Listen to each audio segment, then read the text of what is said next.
CUET PG 2026 political science के syllabus का एक बहुत इंपॉर्टेंट टॉपिक एरिस्टोटल, जिसको हम आज की इस वीडियो में वन शॉट में कंप्लीट करेंगे। मतलब ये एक वीडियो देखने के बाद आप पूरी तरीके से तैयार हो जाएंगे एरिस्टोटल के क्वेश्चंस को हैंडल करने के लिए जो आपके एग्जाम्स में पूछे जाएंगे। और इसी वीडियो में एंड में हम एरिस्टोटल से आप ही के एग्जाम में यानी कि CUET PG पॉलिटिकल साइंस में प्रीवियस ईयर क्वेश्चन पेपर्स में जो सवाल पूछे गए हैं वो सारे सवाल भी हम आज की इस एक वीडियो में प्रैक्टिस करने वाले हैं। तो ये एक वन शॉट कंप्लीट वीडियो होने वाली है जिसमें हम एरिस्टोटल के सारे इंपॉर्टेंट थियोरीज को कवर करने की कोशिश करेंगे जो आपके एग्जाम के लिए इंपॉर्टेंट हैं। साथ ही साथ हम वो सारे सवाल भी लगाएंगे, आप खुद उन सवालों का आंसर देंगे ताकि आप ये फाइंड आउट कर सके कि इस पूरी वीडियो से आपने क्या सीखा, क्या समझा। तो कई लेक्चर्स में जो ये एक बहुत इंपॉर्टेंट टॉपिक है, बहुत इंपॉर्टेंट पोर्शन है आपके सिलेबस का, जिसको हम कई लेक्चर्स में खत्म करते हैं। आज की इस वीडियो में हम वन शॉट में ही इसको पूरी तरीके से समझने की कोशिश करेंगे। वीडियो शुरू करने से पहले मैं आपको बता दूं कि अगर आप CUET PG पॉलिटिकल साइंस 2026 की तैयारी कर रहे हैं तो द हिस्टोरिका के इस प्लेटफॉर्म के थ्रू मुझसे जुड़ करके अपना ये सफर शुरू कर सकते हैं, जहां पे हम कॉन्सेप्ट को समझते हुए खूब सारे MCQ क्वेश्चंस प्रैक्टिस करते हैं ताकि आप एग्जाम के लिए रेडी हो जाएं। तो आइए आज की इस क्लास को शुरू करते हैं। सबसे पहले मैं आपको बताती हूँ कि इस वीडियो में, इस वन शॉट वीडियो में आप क्या क्या देखने वाले हैं, क्या क्या पढ़ने वाले हैं। सबसे पहले हम इंट्रोडक्शन देखेंगे एरिस्टोटल का, जहां पे हम थोड़ा सा बैकग्राउंड समझने की कोशिश करेंगे और थोड़े उनके बेसिक इंट्रोडक्टरी कॉन्सेप्ट्स को, जैसे कि गोल्डन मीन के कॉन्सेप्ट को समझेंगे। फिर हम उनके स्टेट की थ्योरी पे, स्टेट का उनका क्या सिद्धांत था, राज्य को लेकर उनका क्या सिद्धांत था, उसको भी समझेंगे। यहां से भी इंपॉर्टेंट सवाल एग्जाम में पूछे जाते हैं। फिर हम उनके सिटीजनशिप की थ्योरी को समझेंगे, फिर हम स्लेवरी की थ्योरी को समझेंगे, फिर प्रॉपर्टी की थ्योरी का उनका क्या सार है, क्या क्रक्स है, वो समझेंगे।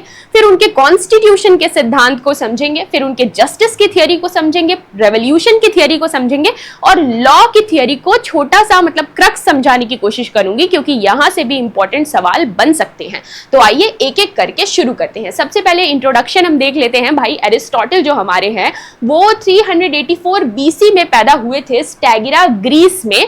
एक बार फिर से मैं आपको बता दूं कि हम ये वीडियो देख रहे हैं, आप जो है भारत में रहने वाले हैं, भारतवासी हैं, ये एशियन कॉन्टिनेंट में आता है। लेकिन हम जिन थिंकर की बात कर रहे हैं भाई वो यूरोपियन कॉन्टिनेंट से बिलोंग करते हैं। यूरोप का ही एक देश जो है ग्रीस, वो उस वक्त छोटे छोटे सिटी स्टेट्स में बटा हुआ था। स्टैगिरा से बिलोंग करते थे वो, स्टैगिरा में पैदा हुए थे और वो प्लेटो के शिष्य थे। प्लेटो एथेंस से बिलोंग करते हैं। इससे पहले हमने जो वन शॉट वीडियो रिलीज की थी वहां पे हमने प्लेटो को पूरा सिलसिलेवार तरीके से कवर करने की कोशिश की। 1 घंटा 24-25 मिनट की वीडियो है जिसमें हमने पूरा प्लेटो का वन शॉट कवर किया है और MCQ क्वेश्चंस भी जो आपके एग्जाम में पूछे गए हैं उसको प्रैक्टिस किया है। तो प्लेटो के शिष्य थे ये एरिस्टोटल, जो स्टैगिरा में पैदा होते हैं। एथेंस के जैसा ही एक और सिटी स्टेट था स्टैगिरा, जहां पैदा होते हैं हमारे एरिस्टोटल। वो प्लेटो के जो है शिष्य थे और उनको फादर ऑफ पॉलिटिकल साइंस भी कहा जाता है। देखिए प्लेटो को जो है प्लेटो के जो शिष्य थे एरिस्टोटल, उनको फादर ऑफ पॉलिटिकल साइंस इसलिए कहा जाता है क्योंकि पहली बार सिस्टमेटिक तरीके से सिस्टमेटिकली अरेंज करके उन्होंने ग्रीक सिटी स्टेट्स के कॉन्स्टिट्यूशन को पढ़ने की और समझने की कोशिश की थी और उनको एक टेब्युलर फॉर्म में सिस्टमेटिक तरीके से अरेंज करके समझाने की कोशिश की थी। तो इसीलिए उनको फादर ऑफ पॉलिटिकल साइंस कहा जाता है, क्योंकि वो ऐसा करने वाले पहले थिंकर थे। देखिए इनको फादर ऑफ बायोलॉजी भी कहा जाता है। इनके जो फादर थे वो मेडिकल प्रैक्टिशनर थे। उस वक्त ही adopted a method of classification into the theory of constitution. मतलब जो ये हमारे अरस्तु हैं, इनके पिता जो हैं एक मेडिकल प्रैक्टिशनर थे और मतलब उस वक्त के राजघराने में वो एक मेडिकल प्रैक्टिशनर थे, बहुत ज्यादा ज्ञानी थे, बायोलॉजी के, मेडिसिन के ज्ञानी थे। तो प्लेटो, एरिस्टोटल ने वहीं से इस चीज को अडॉप्ट किया होगा, वहीं से वो चीजें सीखी होंगी। एरिस्टोटल ने फिलोसफी की पढ़ाई की, मेडिसिन की पढ़ाई की, लिटरेचर की पढ़ाई की, बहुत ज्यादा घूमे और घूम घूम करके ज्ञान अर्जित किया था, ट्रैवल करके, बुक्स पढ़ के, मतलब बहुत इनका दायरा सीमित नहीं था। आज हम इनको बांट देते हैं कि भाई ये पॉलिटिकल साइंस में हम इनको पढ़ते हैं, लेकिन आप देखेंगे कि इनको हम बायोलॉजी में भी पढ़ते हैं। तो उस वक्त के जो थिंकर्स हुआ करते थे वो सब्जेक्ट में खुद को बांधते नहीं थे, वो बस पढ़ते जाते थे और ज्ञान अर्जित करते जाते थे। तो भाई इस टैगरा में से बिलोंग करते हैं ये, और ये प्लेटो के शिष्य थे। प्लेटो एक आइडियलिस्ट थिंकर थे, लेकिन एरिस्टोटल एक रियलिस्ट थिंकर थे। जहां प्लेटो बात करते हैं कि ऐसा होना चाहिए, एक आइडियल वर्ल्ड है, वहीं एरिस्टोटल अपने ही गुरु प्लेटो को क्रिटिसाइज करते हुए कहते हैं कि भाई जो रियल वर्ल्ड है उसको हम ये कह के इग्नोर नहीं कर सकते कि एक आइडियल वर्ल्ड है, वहां सब कुछ परफेक्ट है, ये कह करके हम रियल वर्ल्ड को जो है इग्नोर नहीं कर सकते। वो इसी दुनिया में, इसी वर्ल्ड में बिलीव करते थे। और भाई देखो, जैसा कि मैं हमेशा बताती हूं कि हर थिंकर का एक कंसर्न होता है जिसकी वजह से वो परेशान होता है। जैसे प्लेटो का कंसर्न क्या था, वो चाहते थे, उनके प्लेटो के गुरु जो थे सोक्रेटिस, सुकरात, उनको जहर का प्याला पीना पड़ा था। भाई वो सबके सामने सच कहते हुए भी, सच कहने के लिए उनको मरना पड़ा था। तो ऐसे एथेंस से परेशान हो चुके थे वो, और वो एथेंस को एक आइडियल स्टेट बनाना चाहते थे, ये उनका कंसर्न था। वैसे ही जो ये हमारे एरिस्टोटल हैं, इनका कंसर्न क्या है, इनके चिंता का विषय क्या है? तो भाई हमारे एरिस्टोटल जो है वो परेशान थे कि जो ये ग्रीस है ना, ग्रीस समझ रहे हैं आप, ग्रीस आज एक देश है, उस वक्त वो छोटे छोटे सिटी स्टेट्स यानी नगर राज्यों में बटा हुआ था, जो अपने आप में इंडिपेंडेंट स्टेट की तरह एक्ट करते थे। तो एरिस्टोटल इसलिए परेशान थे कि ये ग्रीक सिटी स्टेट्स में स्टेबिलिटी क्यों नहीं है। मतलब देखो, एरिस्टोटल को पढ़ते वक्त स्टेट अगर मैं बोलूं, गवर्नमेंट बोलूं या कॉन्स्टिट्यूशन बोलूं, तो इन तीनों में अंतर नहीं करते हैं वो। एरिस्टोटल के लिए स्टेट, गवर्नमेंट, कॉन्स्टिट्यूशन तीनों एक ही बात है। तो एरिस्टोटल परेशान थे कि ये ग्रीक सिटी स्टेट्स में कॉन्स्टिट्यूशन यानी गवर्नमेंट में स्टेबिलिटी क्यों नहीं है, क्यों बार बार रेवोल्यूशन हो रहा है, चेंजेस आ रहे हैं, इस वजह से वो परेशान थे। तो भाई वो खुद ही टूर पे निकल जाते हैं और जो है 158 ग्रीक सिटी स्टेट्स ऐसे उनके कॉन्स्टिट्यूशन को पढ़ते हैं, समझने की कोशिश करते हैं, फाइंड आउट करने की कोशिश करते हैं कि भाई स्टेबिलिटी आखिर क्यों नहीं है। तो ये एरिस्टोटल का मेन कंसर्न है, ये हमेशा आपको दिमाग में रखना है। आगे जब हम उनकी डिफरेंट थियोरीज पढ़ेंगे तो आपको ये उनका कंसर्न दिमाग में बिठा के रखना है कि हर थियोरी, हर बात जो वो कह रहे हैं उसके पीछे उनका कंसर्न, उनके चिंता का विषय एक ही है कि भाई ये जो ग्रीक सिटी स्टेट्स हैं उसमें जो है उसके कॉन्स्टिट्यूशन या गवर्नमेंट में स्टेबिलिटी क्यों नहीं है, स्थिरता क्यों नहीं है, इस वजह से वो परेशान थे। अब देखिए, ये उनका थोड़ा ब्रीफ इंट्रोडक्शन हो गया कि भाई एरिस्टोटल कौन थे। तो भाई प्लेटो के शिष्य थे एरिस्टोटल। प्लेटो जो है, प्लेटो की सारी आइडियोलॉजीज और विचारधाराओं से वो सहमत नहीं थे और वो बहुत सारी चीजों पे अपना अलग पॉइंट ऑफ व्यू देते हैं। जहां प्लेटो एक आइडियलिस्ट थे, वहीं एरिस्टोटल एक रियलिस्ट थिंकर थे।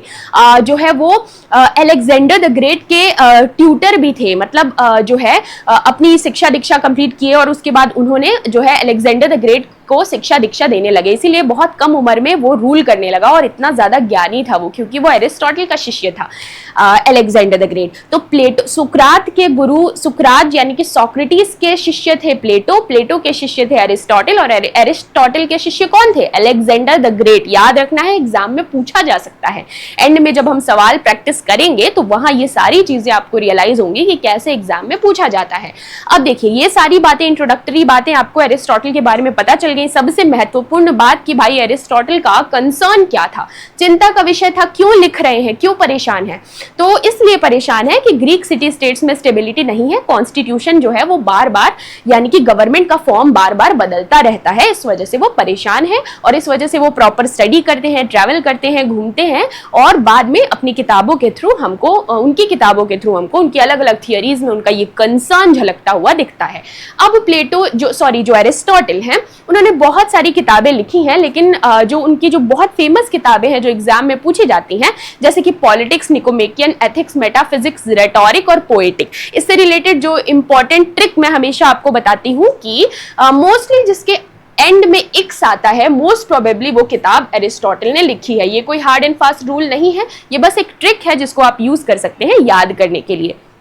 कई बार आपके एग्जाम में प्लेटो और एरिस्टोटल की किताबों को जंबल करके दे दिया जाता है और आपको फाइंड आउट करना होता है, तब आप कंफ्यूज हो जाते हैं। तो वहां आप ये ट्रिक लगा सकते हैं कि जहां एंड में एक्स आ रहा है, मोस्ट प्रोबेबली वो एरिस्टोटल की किताब है। और थोड़ा थोड़ा इन किताबों के बारे में भी अगर आप जानेंगे, जैसे कि देखिए जो इनकी किताब है, सबसे फेमस किताब एरिस्टोटल की पॉलिटिक्स है, लेकिन जब मैंने CUET PG पॉलिटिकल साइंस के प्रीवियस ईयर पेपर्स का एनालिसिस किया तो मैंने देखा कि निकोमेकियन एथिक्स से बहुत सवाल पूछ रहा है।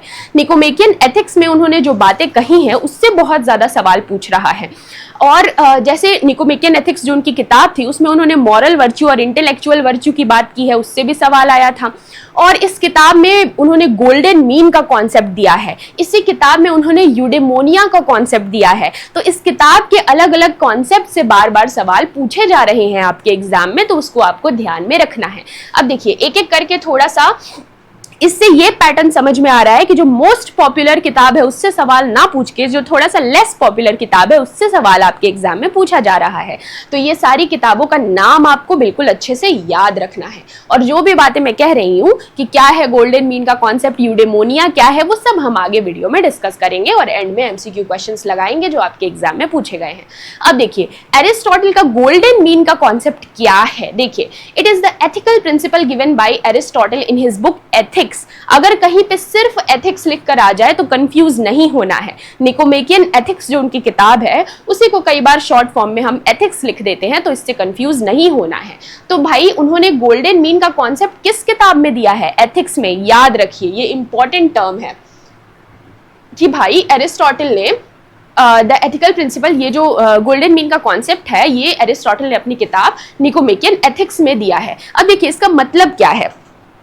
एरिस्टोटल कहते हैं कि कभी भी हमको एक्सट्रीम में नहीं भागना चाहिए, हमेशा हमको एक बीच का रास्ता, एक मिडल पाथ चूज करना चाहिए, वही हमको हमारे एम तक ले जाएगा। सबसे पहले मैं आपको यूडेमोनिया का कॉन्सेप्ट बता देती हूँ कि एरिस्टोटल को यूडेमोनिया से एरिस्टोटल का क्या मतलब है। एरिस्टोटल कहते हैं कि आप एज अ ह्यूमन बीइंग क्या ऐसा करें कि आप अपने माइंड, बॉडी और सोल, मतलब ह्यूमन बीइंग होने के हाईएस्ट पोटेंशियल को जब एंजॉय करते हैं तो उस लेवल ऑफ हैप्पीनेस को वो यूडेमोनिया कहते हैं। ठीक है, और आपका मेन एम भी वही है। वो कहते हैं कि मानव जीवन का मेन एम यही है कि वो यूडेमोनिया को अचीव कर ले। यूडेमोनिया मतलब आपके माइंड, बॉडी और सोल, मतलब इस ह्यूमन बॉडी, माइंड और सोल को यूज करके हाईएस्ट पोटेंशियल पे जब आप यूज करते हैं, उस लेवल पे जाके जब आप जो हैप्पीनेस एंजॉय करते हैं उसी को वो यूडेमोनिया कहते हैं। और इस यूडेमोनिया के बारे में वो इस किताब निकोमेकियन एथिक्स में ही बात करते हैं। और वो कहते हैं कि आप जो है यूडेमोनिया को कैसे अचीव कर सकते हैं, आप अपने लाइफ के गोल को कैसे अचीव कर सकते हैं, जब आप एक बैलेंस्ड पाथ पे चलेंगे। उसी को वो गोल्डन मीन यानी कि सुनहरा रास्ता कहते हैं। कहने का मतलब ये है कि हर इंसान के पास दो एक्सट्रीम ऑप्शंस होते हैं। एग्जाम्पल जैसे कि जो बहुत फेमस एग्जाम्पल है कि भाई मान लो एक ऐसा राजा है जो हमेशा बहुत ज्यादा ओवर करेजियस है कि जहां उसकी जरूरत नहीं भी होती है वहां भी बहादुरी दिखाने के लिए कूच कर देता है, युद्ध कर बैठता है, एक्स्ट्रा करेजियस है और मतलब बहुत ज्यादा बहादुरी दिखाने के चक्कर में एक्सट्रीम में चला जाता है। और एक दूसरा राजा है जो कि भाई बहुत ज्यादा कायर है, थोड़ा जरूरत भी जहां पे होती है वहां पे भी बहादुरी नहीं दिखाता है और वो बिल्कुल दुबक के बैठ जाता है। तो ये दो सिचुएशन हो गई, एक तो रैशनेस कि भाई ओवर परफॉर्म कर दिया और एक बिल्कुल ही कायर है, बिल्कुल ही कावर्ड है। लेकिन इन दोनों के बीच का मिडिल पाथ यानी सुनहरा रास्ता, गोल्डन मीन क्या है? करेजियस होना, कि जब जरूरत हो तब जाकर के हिम्मत दिखाना और जहां चुप रहने से शांति हो सकती है वहां चुप बैठना। तो ये एक छोटा सा एग्जाम्पल था कि कैसे जिंदगी में आपको मिडिल पाथ यानी कि गोल्डन मीन को चुनते हुए आगे बढ़ना है, तभी आप अपने लाइफ के एम को यानी यूडेमोनिया को अचीव कर पाएंगे। कभी भी आपको दोनों एक्सट्रीम्स की तरफ नहीं भागना है। यही एरिस्टोटल के गोल्डन मीन का कॉन्सेप्ट है जो वो अपनी किताब निकोमेकियन एथिक्स में देते हैं। अब देखिए प्लेटो यानी कि जो एरिस्टोटल के गुरु थे प्लेटो, एथेंस में उन्होंने एक स्कूल खोला था, एकेडमी, जो उनका जो स्कूल था एकेडमी नाम से, जो प्लेटो का स्कूल था, वहीं पढ़ते थे एरिस्टोटल।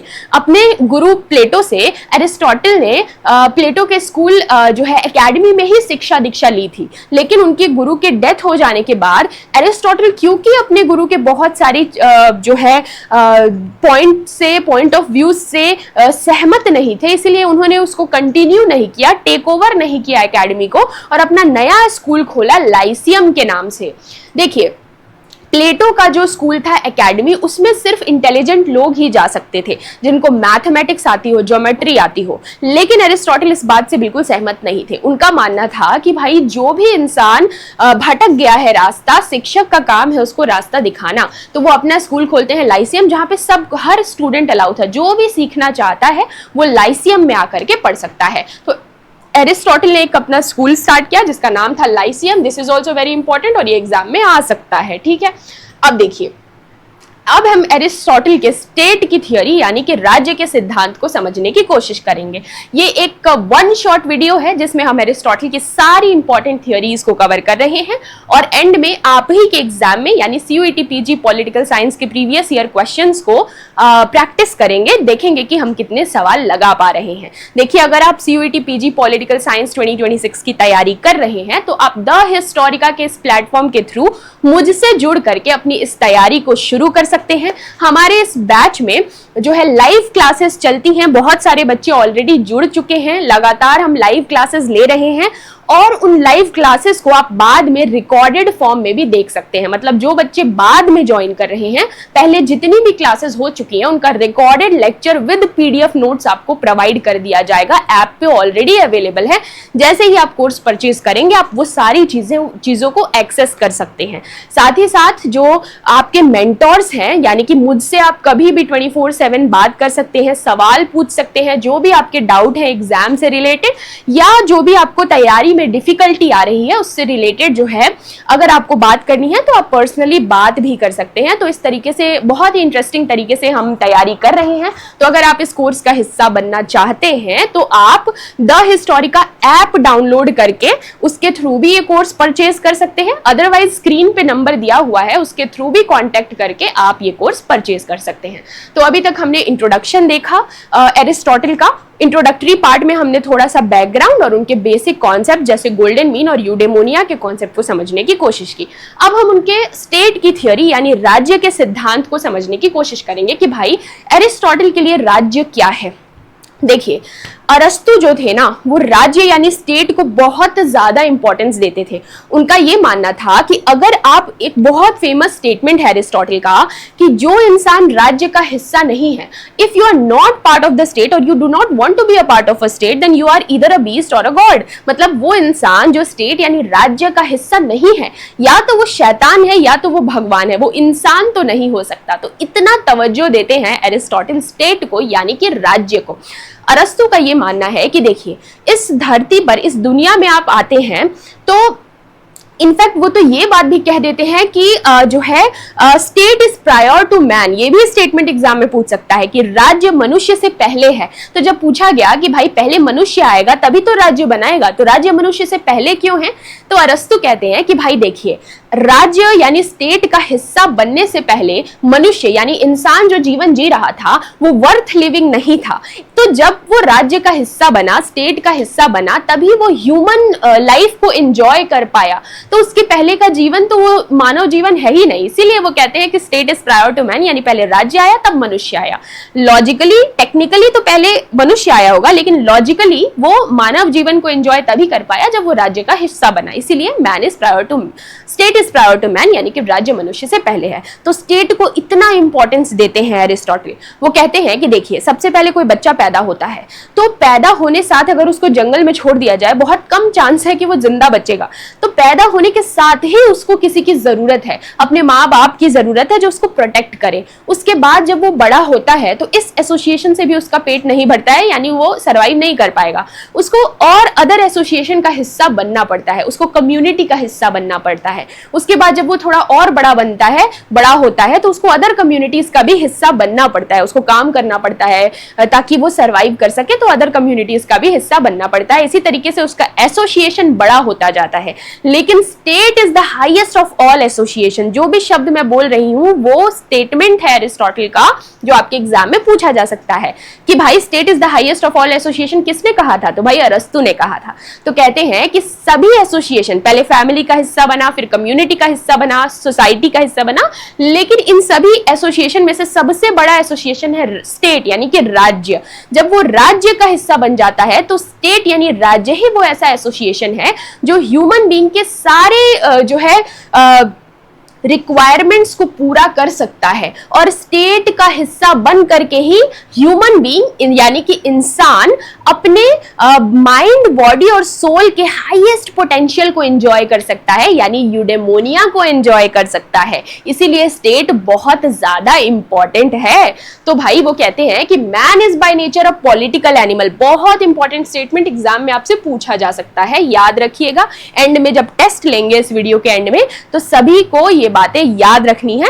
वो वही सवाल है जो आप ही के एग्जाम में पूछे गए हैं, तो जहां मैं जोर दे रही हूं वहां बिल्कुल ध्यान से पढ़ना है।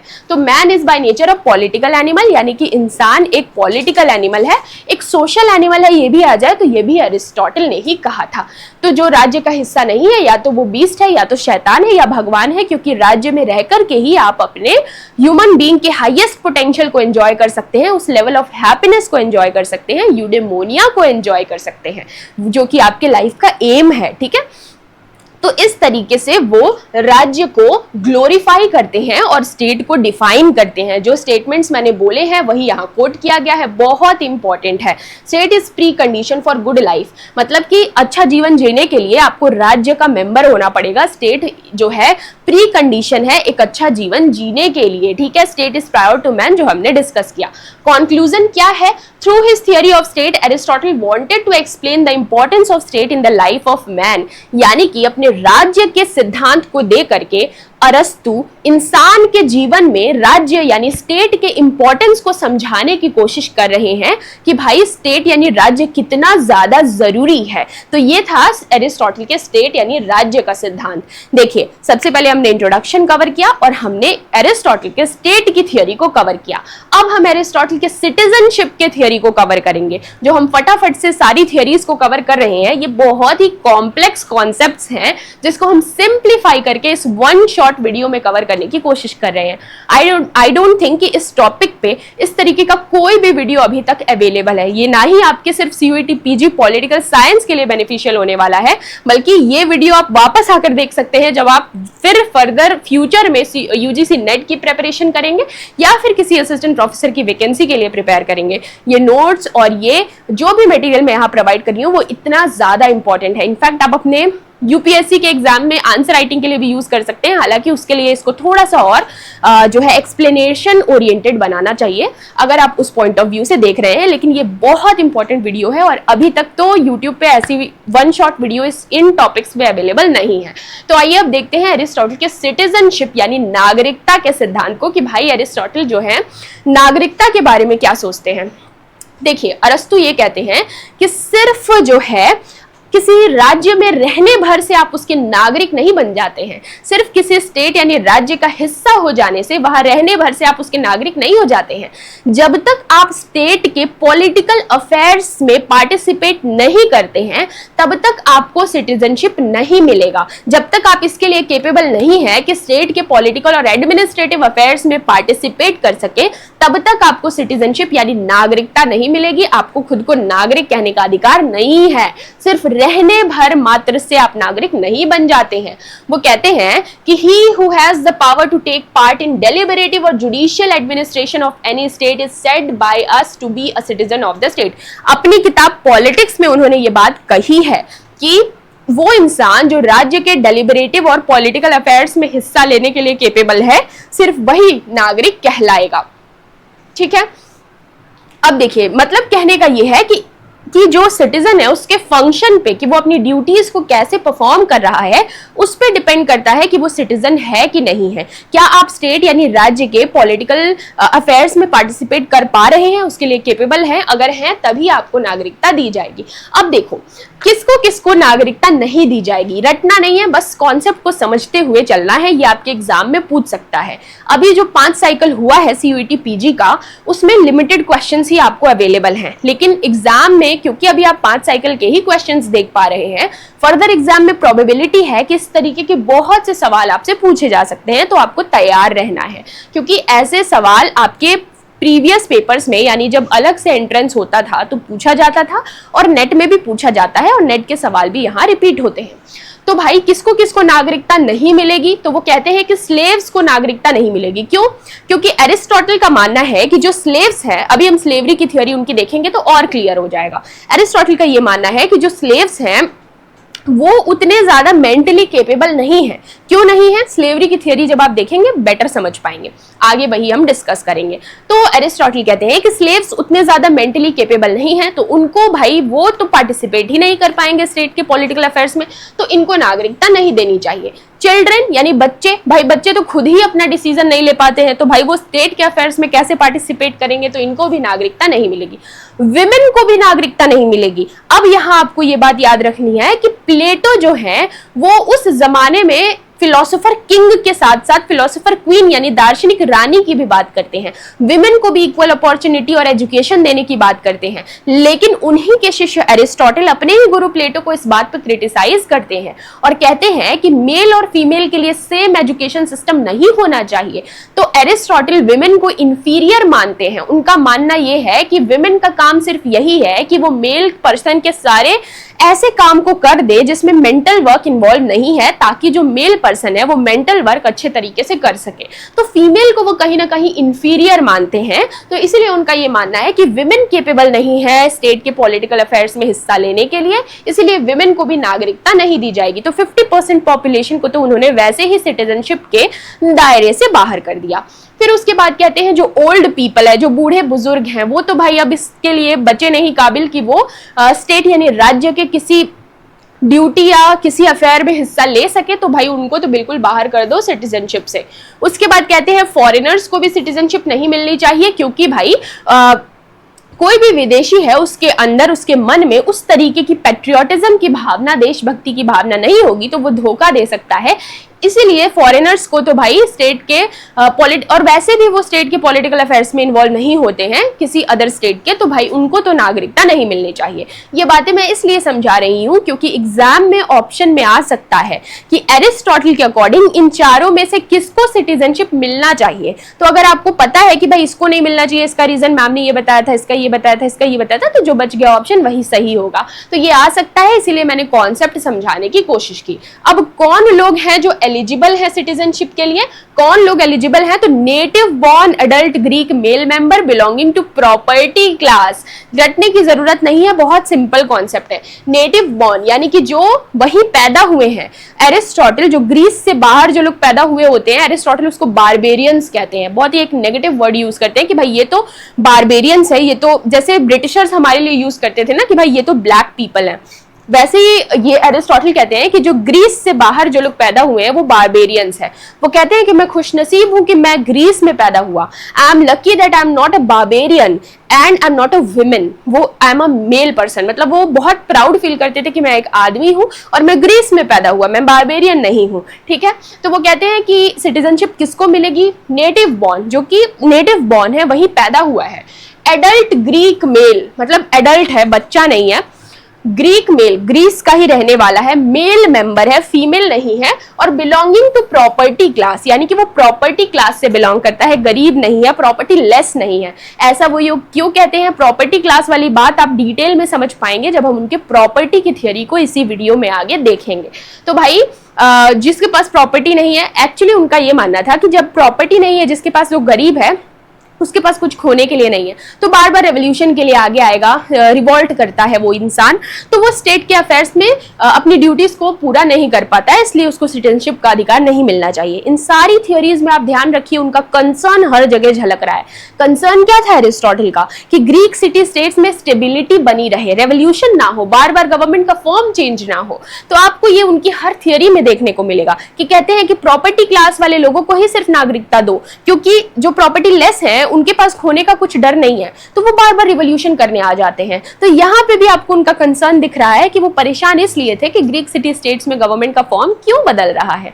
तो भाई सिटीजनशिप किसको मिलेगी? Native born adult Greek male member belonging to property class. रटने की कोई जरूरत नहीं है, कॉन्सेप्ट समझ गए, सवाल सामने आएगा तो आप सही आंसर पे खुद ही आपका हाथ चला जाएगा। अब देखिए हमने क्या क्या डिस्कस कर लिया, इंट्रोडक्शन डिस्कस कर लिया, हमने उनके थियोरी ऑफ स्टेट को डिस्कस कर लिया, उनके जो है सिटीजनशिप की थियोरी को डिस्कस कर लिया, और अब हम उनके स्लेवरी की थियोरी यानी कि दासता, जो उनकी स्लेवरी का जो सिद्धांत था उसको डिस्कस करने की कोशिश करेंगे। एक बार फिर से याद दिला देती हूँ कि अगर आप सीयूईटी पीजी पॉलिटिकल साइंस 2026 की तैयारी कर रहे हैं तो द हिस्टोरिका के इस प्लेटफॉर्म के थ्रू मेरे साथ अपनी तैयारी शुरू कर सकते हैं, और स्क्रीन पे दिए गए नंबर के थ्रू कांटेक्ट करके आप इस कोर्स के बारे में पूरी जानकारी ले सकते हैं, या फिर आप द हिस्टोरिका का जो ऐप है वो डाउनलोड करके भी जो है वहां से कोर्स परचेज कर सकते हैं। ऐप का लिंक भी डिस्क्रिप्शन बॉक्स में अवेलेबल है। अब देखिए एरिस्टोटल की स्लेवरी का सिद्धांत, जिस समय की मैं बात कर रही हूं उस वक्त ग्रीस का जो पूरा इकोनॉमिक सिस्टम था ना वो स्लेव यानी दास पे डिपेंडेंट था। दास मतलब पूरा इकोनॉमी ही जो है स्लेवरी पे डिपेंडेंट था, दास प्रथा थी उस वक्त।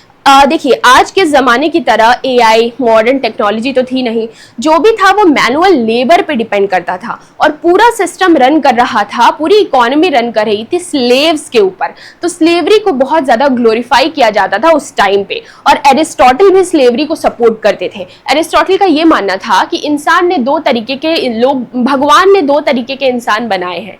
एक जो है जो शुरू से ही जो मास्टर्स होते हैं, और एक जो शुरू से ही स्लेव्स होते हैं। कहने का मतलब ये है कि वो लोग जो मेंटली स्ट्रांग होते हैं, भगवान ने कुछ ऐसे लोग बनाए जो मेंटली स्ट्रांग थे, जो दिमाग का काम कर सकते हैं, तो वो बाय बर्थ बाय नेचर ही वो मास्टर्स हैं। और कुछ लोग जो फिजिकली स्ट्रांग है वो बाय बर्थ बाय नेचर ही वो स्लेव्स हैं। तो जो फिजिकली स्ट्रांग है, जो स्लेव्स हैं, उनका काम ये है कि वो मास्टर्स के सारे फिजिकल मैनुअल जो है बेसिक वर्क कर दे, ताकि मास्टर्स दिमाग का काम कर सके, ताकि स्टेट जो है जो राज्य है उसके पॉलिटिकल अफेयर्स में मास्टर्स ज्यादा बेहतर ढंग से हिस्सा ले सके। ठीक है, तो यहाँ पे भी आपको उनका बेसिक कंसर्न झलक रहा है। क्या है कंसर्न? कि ग्रीक सिटी स्टेट्स में भाई स्टेबिलिटी क्यों नहीं है, गवर्नमेंट का फॉर्म क्यों बदल रहा है। तो यहाँ पे क्या कह रहे हैं, जो मास्टर्स हैं जब वो ज्यादा से ज्यादा मेंटल वर्क करेंगे और स्टेट के अफेयर्स में इन्वॉल्व होंगे तो भाई ये चीज प्रॉब्लम सॉल्व होगी।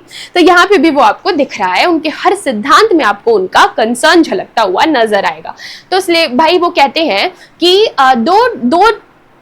एक तो पहले आपने समझ लिया कि दो तरीके के इंसान होते हैं, जो कि बाय नेचर स्लेव होते हैं, एक बाय नेचर मास्टर्स होते हैं। जो मेंटली स्ट्रांग हैं, भगवान ने जिनको मेंटली स्ट्रांग बनाया है वो बाय बर्थ ही मास्टर्स पैदा हुए हैं, और जिनको फिजिकली स्ट्रांग बनाया है वो बाय बर्थ ही स्लेव्स पैदा हुए हैं। अब वो कहते हैं कि स्लेव्स यानी भी दो तरीके के होते हैं, एक नेचुरल स्लेव और स्लेव्स बाय लॉ। तो स्लेव्स बाय लॉ कौन होते हैं? जैसे मान लो दो देशों के बीच में युद्ध हुआ, लड़ाई हुई, जो हार गया, मान लो उसमें से बहुत सारे जो हार गया सबको जीता हुआ देश जो है वो स्लेव बना लेता है, दास बना लेता है। तो ये तो भाई स्लेव्स बाय लॉ हुए, कानून के हिसाब से उनको स्लेव बना लिया गया, दास बना लिया गया। लेकिन उसमें जो दास बने उसमें बहुत सारे लोग ऐसे भी होंगे जो मास्टर्स माइंड से मास्टर्स हैं, लेकिन क्योंकि युद्ध में हार गए इसलिए वो दास बन गए। तो उनके बारे में एरिस्टोटल ज्यादा बात नहीं करता है, वो बात करता है नेचुरल स्लेव्स के बारे में, यानी कि जो प्रकृति ने ही जिनको दास बनाया है, यानी वो लोग जो फिजिकली स्ट्रांग हैं उनको वो नेचुरल स्लेव्स कहते हैं, जो फिजिकली स्ट्रांग है और वो मेंटली वीक है। उनके बारे में एरिस्टोटल बात करते हैं और अपनी थियोरी ऑफ स्लेवरी में। तो बेसिकली स्लेवरी को एरिस्टोटल सपोर्ट कर रहे हैं और कह रहे हैं कि कुछ लोग ऐसे हैं जो मेंटली स्ट्रांग हैं और वो फिजिकल वर्क ज्यादा नहीं कर सकते, उनको वो मास्टर्स कह रहे हैं। और कुछ लोग ऐसे हैं जो कुछ लोग ऐसे हैं जो मेंटली स्ट्रांग है और फिजिकल वर्क ज्यादा नहीं कर सकते, वो मास्टर्स हैं, और कुछ लोग ऐसे हैं जो फिजिकली स्ट्रांग है और मेंटली वीक है, वो स्लेव्स हैं। अब वो कहते हैं Aristotle wanted us to understand the message of nature. Aristotle चाहते थे कि हम प्रकृति का मैसेज समझ सके कि नेचर ने ही कुछ लोगों को फिजिकली स्ट्रांग बनाया है ताकि वो फिजिकल वर्क कर सके ज्यादा ड्यूरेशन के लिए, और कुछ लोगों को मेंटली स्ट्रांग बनाया है ताकि वो मेंटल वर्क में इन्वॉल्व हो सके और स्टेट के अफेयर्स में हिस्सा ले सके। एरिस्टोटल ने स्लेवरी को क्यों जस्टिफाई किया? उन्होंने कहा कि स्लेवरी जो है नेचुरल ही नहीं बल्कि यूजफुल भी है। वो बताते हैं कि स्लेवरी हमारे लिए कैसे यूजफुल है। तो वो कहते हैं कि पूरे इकोनॉमिक सिस्टम के लिए स्लेवरी अच्छा है। जैसा कि मैंने बताया कि उस वक्त इकोनॉमिक सिस्टम पूरी तरीके से दास यानी स्लेव्स के ऊपर डिपेंडेंट था, तो वो कहते हैं कि स्लेवरी खराब नहीं है, ये तो इकोनॉमिक सिस्टम के लिए बहुत अच्छा है। फिर कहते हैं क्योंकि जो लोग फिजिकली स्ट्रांग है लॉन्गर ड्यूरेशन तक काम कर पाएंगे, जब काम अच्छा कर पाएंगे तो प्रोडक्शन अच्छा होगा, पूरा इकोनॉमिक सिस्टम बैलेंस्ड रहेगा। उसके बाद कहते हैं कि ये स्टेट के लिए भी अच्छा है, राज्य के लिए भी अच्छा है। कैसे अच्छा है? If slaves work for masters, अगर जो स्लेव्स हैं वो मास्टर्स के लिए काम करेंगे तो masters can make qualitative participation in the state and state can develop, जो कि हमने ऑलरेडी डिस्कस किया। तो भाई ये सिटीजन स्लेवरी जो है वो राज्य के लिए भी अच्छा है, क्योंकि जो लोग मेंटली स्ट्रांग हैं वो स्लेव्स की हेल्प से स्लेव्स उनका सारा काम कर देंगे, तो वो ज्यादा से ज्यादा स्टेट के अफेयर्स में इन्वॉल्व हो पाएंगे और स्टेट डेवलप करेगा। तो स्लेवरी जो है स्टेट के लिए भी अच्छा है। उसके बाद वो कहते हैं कि ये मास्टर्स के लिए भी यूजफुल है। क्यों यूजफुल है? क्योंकि ये उनको अपॉर्चुनिटी देगा अपने वर्च्यूज यानी अपने गुणों को इनहैंस करने के लिए, और ये स्लेव्स के लिए भी यूजफुल है क्योंकि slaves by nature can't live. Slaves जो है वो अपने आप अपना जीवन नहीं जी सकते, उनको मास्टर्स की जरूरत है क्योंकि उनके पास उतना स्ट्रांग माइंड नहीं है, तो उनको एक गाइडेंस की जरूरत है। और मास्टर्स की कंपनी में रहते रहते वो जो है वो भी अपने वर्च्यूज यानी अपने गुणों को इनहैंस कर सकते हैं। इसीलिए स्लेवरी जो है खुद स्लेव्स के लिए भी अच्छा है। तो भाई इकोनॉमिक सिस्टम के लिए भी अच्छा है, स्टेट के लिए भी अच्छा है, मास्टर्स के लिए भी अच्छा है, खुद स्लेव्स के लिए भी अच्छा है। तो इतना ज्यादा ग्लोरीफाई करते हैं वो स्लेवरी को। देखो इसी वजह से वो कहते हैं कि slavery is natural as well as desirable institution. Slavery natural भी है, प्राकृतिक भी है और डिजायरेबल भी है, सबके लिए अच्छा है, सबके लिए डिजायरेबल है। अब देखिए कुछ लोग कहते हैं कि भाई ऐसे में तो स्लेव्स हमेशा स्लेव्स ही बन के रह जाएंगे, तो फिर क्या होगा? ये तो बिल्कुल डिस्क्रिमिनेटरी थियरी आपने दे दी एरिस्टोटल। तो एरिस्टोटल ने कुछ रिफॉर्म्स सजेस्ट किए और उन्होंने कहा कि अगर जो कि मास्टर्स देखो तुमको हमेशा अपने स्लेव्स के साथ अच्छा बिहेव करना है, और तुम्हारे साथ रहते रहते अगर स्लेव्स ने मास्टर्स वाले वर्च्यूज डेवलप कर लिए तो तुम उनको फ्री भी कर सकते हो। इस तरीके के रिफॉर्म सजेस्ट किए एरिस्टोटल ने। तो हम क्या देख रहा, तो ये थी हमने क्या देखा अब तक कि भाई हमने एरिस्टोटल के स्लेवरी की थियरी को भी यहाँ पे कंप्लीट कर लिया है, जहां पे वो स्लेवरी को बहुत ज्यादा ग्लोरीफाई करते हैं और बताने की कोशिश करते हैं कि भाई नेचर ने ही इंसान को ऐसा बनाया है। कुछ लोग बाय नेचर मास्टर्स होते हैं, कुछ लोग बाय नेचर स्लेव्स होते हैं, और जो है ये स्लेवरी का जो सिस्टम है वो ना ही सिर्फ स्टेट के लिए अच्छा है बल्कि इकोनॉमिक सिस्टम खुद स्लेव्स और मास्टर्स सभी के लिए अच्छा है। तो स्लेवरी को वो बहुत ज्यादा ग्लोरीफाई करते हैं। तो अभी तक हमने इंट्रोडक्शन देखा, फिर उसके बाद हमने एरिस्टोटल का जो स्टेट का कॉन्सेप्ट था उसको देखा, फिर उसके बाद हमने सिटीजनशिप का कॉन्सेप्ट देखा और हमने स्लेवरी का कॉन्सेप्ट देखा। और अब हम एरिस्टोटल के प्रॉपर्टी की थियरी को भी समझने की कोशिश करेंगे कि प्रॉपर्टी को लेकर एरिस्टोटल का क्या व्यू था, क्या सिद्धांत था।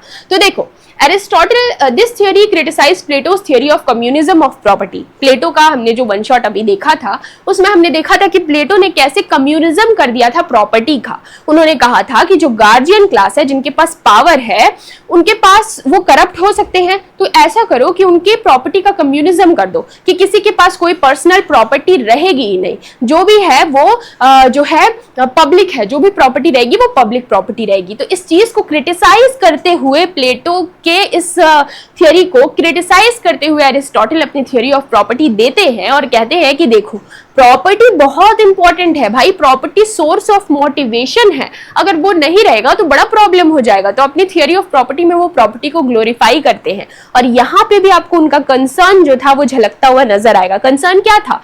एंशिएंट ग्रीक सिटी स्टेट्स में स्टेबिलिटी क्यों नहीं है, गवर्नमेंट का फॉर्म बार बार चेहरा बदल क्यों रहा है। तो कहते हैं कि जो प्रॉपर्टी ओनर्स है उनके पास खोने को प्रॉपर्टी है, वो इस रेवोल्यूशन का हिस्सा नहीं बनेंगे। तो प्रॉब्लम वो क्रिएट कर रहे हैं जिनके पास प्रॉपर्टी नहीं है, जो गरीब हैं। तो यहाँ पे वो प्रॉपर्टी को ग्लोरीफाई कर रहे हैं, यहाँ पे भी आपको उनके कंसर्न की झलक नजर आएगी। तो देखिए कैसे डिफाइन करते हैं कि वो कहते हैं कि थ्री सिस्टम ऑफ प्रॉपर्टीज को वो बताते हैं कि प्रॉपर्टी का 3 सिस्टम हो सकता है। पहला कॉमन ओनरशिप कॉमन यूज, या तो जो है जो प्रॉपर्टी है उसको सभी लोग ओन करें और सभी लोग यूज करें। दूसरा कॉमन ओनरशिप इंडिविजुअल यूज, कि भाई सभी लोग ओन करें, कोई एक इंडिविजुअल यूज करे। और तीसरा कि इंडिविजुअल ओनरशिप कॉमन यूज, यानी एक इंसान ओन करे और सभी लोग यूज करें। तो पहला जो है कि प्रॉपर्टी का कॉमन ओनरशिप हो, कि जैसे मान लो कि ये क्लॉक जो है ये एक प्रॉपर्टी है, अब इस रूम में प्रेजेंट सभी लोग इसके ओनर हैं और सभी लोग इसको यूज कर रहे हैं। तो वो कहते हैं कि ऐसे सिस्टम में कि सभी लोग ओनर हैं, सभी लोग यूज कर रहे हैं, ऐसे में क्या होता है कि कोई उसकी रिस्पॉन्सिबिलिटी नहीं लेता है। बिल्कुल भी अच्छा अप्रोच नहीं है। आप देखते हैं कि जो भी पब्लिक चीजें होती हैं, मतलब कुछ भी ऐसा चीज है जिसका अगर सभी को मालिक बना दिया जाए और कहा जाए सभी यूज कर सकते हैं, यूज सब करेंगे लेकिन उसका ध्यान कोई नहीं रखेगा। तो इस वजह से वो कहते हैं कि भाई ये सिस्टम तो बिल्कुल भी अच्छा नहीं है। देखो यहाँ पे वो एक्सप्लेन भी करते हैं कि he rejected this idea because everybody's property is no one's responsibility। जो सबकी प्रॉपर्टी है उसकी जिम्मेदारी कोई नहीं लेता है, तो इस सिस्टम को वो रिजेक्ट कर देते हैं, इसको नहीं सपोर्ट करते हैं। फिर दूसरा उन्होंने बताया कि कॉमन ओनरशिप इंडिविजुअल यूज, की ओनरशिप सबका हो, सब ओन करे लेकिन यूज एक ही इंसान करे। ये तो सुनने में ही बिल्कुल प्रैक्टिकल साउंड नहीं कर रहा है, तो इसको तो वो पूरी तरीके से रिजेक्ट कर देते हैं। फिर तीसरा बताते हैं इंडिविजुअल ओनरशिप कॉमन यूज, यानी कि कोई एक इंडिविजुअल ओन करे और सभी लोग उसको यूज करें, इसको वो पूरी तरीके से सपोर्ट करते हैं। वो कहते हैं he accepted this idea, according to him this is the best idea, कि प्रॉपर्टी का इंडिविजुअल ओनरशिप होना चाहिए और कॉमन यूज होना चाहिए। कोई एक इंसान उसको ओन करे और सभी लोग उसको यूज करें। इससे क्या होगा, उस इंसान को सेंस ऑफ एक प्राइड फील होगा कि मैंने ये चीज बनाया है, मैं इसका ओनर हूं और सभी लोग यूज करते हैं क्योंकि सब उसको क्रेडिट देंगे। अगर कॉमन ओनरशिप होगा तो कोई किसी को क्रेडिट नहीं देगा, लेकिन इंडिविजुअल ओनरशिप होगा तो वो उसको क्रेडिट मिलेगा, उसको सेंस ऑफ अचीवमेंट फील होगा, तो वो सभी के लिए और काम करेगा। तो यूज सभी लोग करें लेकिन ओन कोई एक इंसान करे ताकि वो ढंग से उसका टेक केयर कर सके। तो प्रॉपर्टी के इस सिस्टम को वो पूरी तरीके से सपोर्ट करते हैं। अब देखो इंडिविजुअल ओनरशिप बेस्ट है, वो फिर एक्सप्लेन करते हैं कि ये सिस्टम बेस्ट क्यों है, क्योंकि it provides a source of, ये एक सोर्स ऑफ मोटिवेशन और सेंस ऑफ अचीवमेंट प्रोवाइड करता है और ये सोसाइटी में स्टेबिलिटी लेकर आएगा। देखिए वो परेशान थे स्टेबिलिटी ना होने के कारण, तो वो उनकी थियरी में ऐसी बातें करते हैं।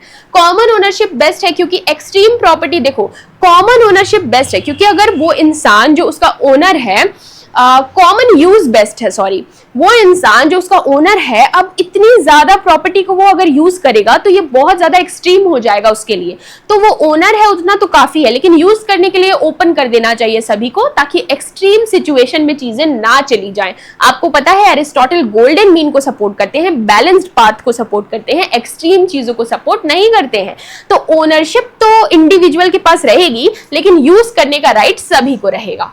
तो ये बेस्ट जो है बेस्ट सिस्टम ऑफ प्रॉपर्टी है according to Aristotle. Man is a social animal so he should contribute to the society because society plays important role in one's life. तो ओनरशिप है उसके पास लेकिन सोसाइटी में जो भी लोग हैं उनको यूज करने के लिए अपॉर्चुनिटी उसको देना चाहिए। ये बेस्ट फॉर्म ऑफ और बेस्ट सिस्टम ऑफ प्रॉपर्टी है individual ownership common use according to Aristotle. तो इस तरीके से प्रॉपर्टी को वो सपोर्ट करते हैं और उनकी थियरी ऑफ प्रॉपर्टी का सार क्या है कि वो कहते हैं कि भाई प्रॉपर्टी बहुत इंपॉर्टेंट है और जो प्रॉपर्टी ओनर्स हैं सिर्फ उन्हीं को सिटीजनशिप यानी नागरिकता का राइट मिलना चाहिए। और प्रॉपर्टी के 3 सिस्टम्स पॉसिबल है, उसमें से तीसरा system individual ownership common use को वो सपोर्ट करते हैं। इंडिविजुअल ओनरशिप से इंसान को सेंस ऑफ अचीवमेंट और प्राइड फील होगा तो वो अच्छे से काम करेगा, और कॉमन ओनरशिप होगा तो वो सबके लिए अच्छा है क्योंकि इंडिविजुअल अगर उसको सिर्फ ओन करेगा तो वो ये एक्सट्रीम सिचुएशन हो जाएगी, उतना ज्यादा कंजम्पशन उसके लिए अच्छा नहीं है। तो इसके लिए कॉमन ओनरशिप कॉमन यूज का वो बात करते हैं प्रॉपर्टी के रिगार्डिंग। तो एरिस्टोटल कौन से सिस्टम ऑफ प्रॉपर्टी को सपोर्ट करते हैं? Individual ownership common use. अब देखिए उनके कॉन्स्टिट्यूशन के सिद्धांत को समझने की कोशिश करते हैं कि एरिस्टोटल के कॉन्स्टिट्यूशन का थियरी क्या था, संविधान का सिद्धांत क्या था। देखिए आपको पता है कि एरिस्टोटल जो है उनका कंसर्न आपको पता है कि ग्रीक सिटी स्टेट्स में बार बार जो है कॉन्स्टिट्यूशन स्टेट या गवर्नमेंट, एरिस्टोटल के लिए एक ही बात है, उसका फॉर्म बदल रहा है, इसकी वजह से वो परेशान है। तो अपने कॉन्स्टिट्यूशन की थियोरी को वो देते हैं, वो 158 ग्रीक सिटी स्टेट्स के कॉन्स्टिट्यूशन यानी संविधान को पढ़ते हैं, समझते हैं और उसके बाद एक सार के साथ सामने आते हैं जिसको वो अपना थियोरी ऑफ कॉन्स्टिट्यूशन कहते हैं। अब देखिए, Aristotle was disturbed by prevailing instability government, जो हमने ऑलरेडी डिस्कस किया कि ग्रीक सिटी स्टेट्स में बार बार चेहरा बदल रहा है गवर्नमेंट का, जिस वजह से वो परेशान है। और आपको ये याद रखना है कि एरिस्टोटल के लिए अगर मैं कॉन्स्टिट्यूशन, स्टेट या गवर्नमेंट कोई भी वर्ड यूज करूं तो ये तीनों उनके लिए एक ही बात है। अब उन्होंने किस तरीके से, देखो 158 मतलब ग्रीस के अलग अलग सिटी स्टेट्स में घूमे और वहां के कॉन्स्टिट्यूशन, संविधान या गवर्नमेंट को समझने की कोशिश की और ये फाइंड आउट करने की कोशिश की कि भाई गवर्नमेंट का चेहरा बार बार बदल क्यों रहा है। तो उन्होंने देखा कि भाई क्या प्रॉब्लम है। सब कुछ देख करके उन्होंने एक सिस्टमेटिक तरीके से अपना एक जो है चार्ट तैयार किया, एक साइक्लिकल फॉर्म में उसको सामने लेकर आए और समझाने की कोशिश की कि भाई हो क्या रहा है। चलिए, इसी वजह से उनको जो political father of political science कहते हैं, क्योंकि पहली बार इस तरीके से सिस्टमेटिकली अरेंज करके चीजों को सामने रखने वाले पॉलिटिकल साइंस के फील्ड में वो पहले इंसान थे, इसीलिए उनको फादर ऑफ पॉलिटिकल साइंस कहा गया। देखो, वो कहते हैं कि देखो जितना भी मैं घूमा हूं ग्रीक सिटी स्टेट्स को मैंने ऑब्जर्व किया है, तो मैंने एक कॉमन जो है चीज ऑब्जर्व करी है। मैंने ये देखा कि भाई देखो दो चीजों पे ये डिपेंड कर रहा है, गवर्नमेंट का जो स्टेबिलिटी है दो चीजों पे डिपेंड कर रहा है। एक तो ये कि कितने लोग रूल कर रहे हैं और दूसरा ये कि रूल करने के पीछे उनका इंटेंशन क्या है। तो वो कहते हैं कि भाई देखो ये बहुत इंपॉर्टेंट है, ये जो चार्ट मैंने बनाया है इससे आपके एग्जाम में सवाल आते हैं, आया भी है। वीडियो के एंड में जब हम सवाल प्रैक्टिस करेंगे तो आपको देखने को भी मिलेगा कि किस तरीके से सवाल एग्जाम में पूछा जा रहा है। अब देखो, वो कहते हैं कि भाई देखो कितने लोग रूल कर रहे हैं, पहले तो ये देखना है और उनको रूल करने के पीछे का इंटेंशन क्या है वो देखना है।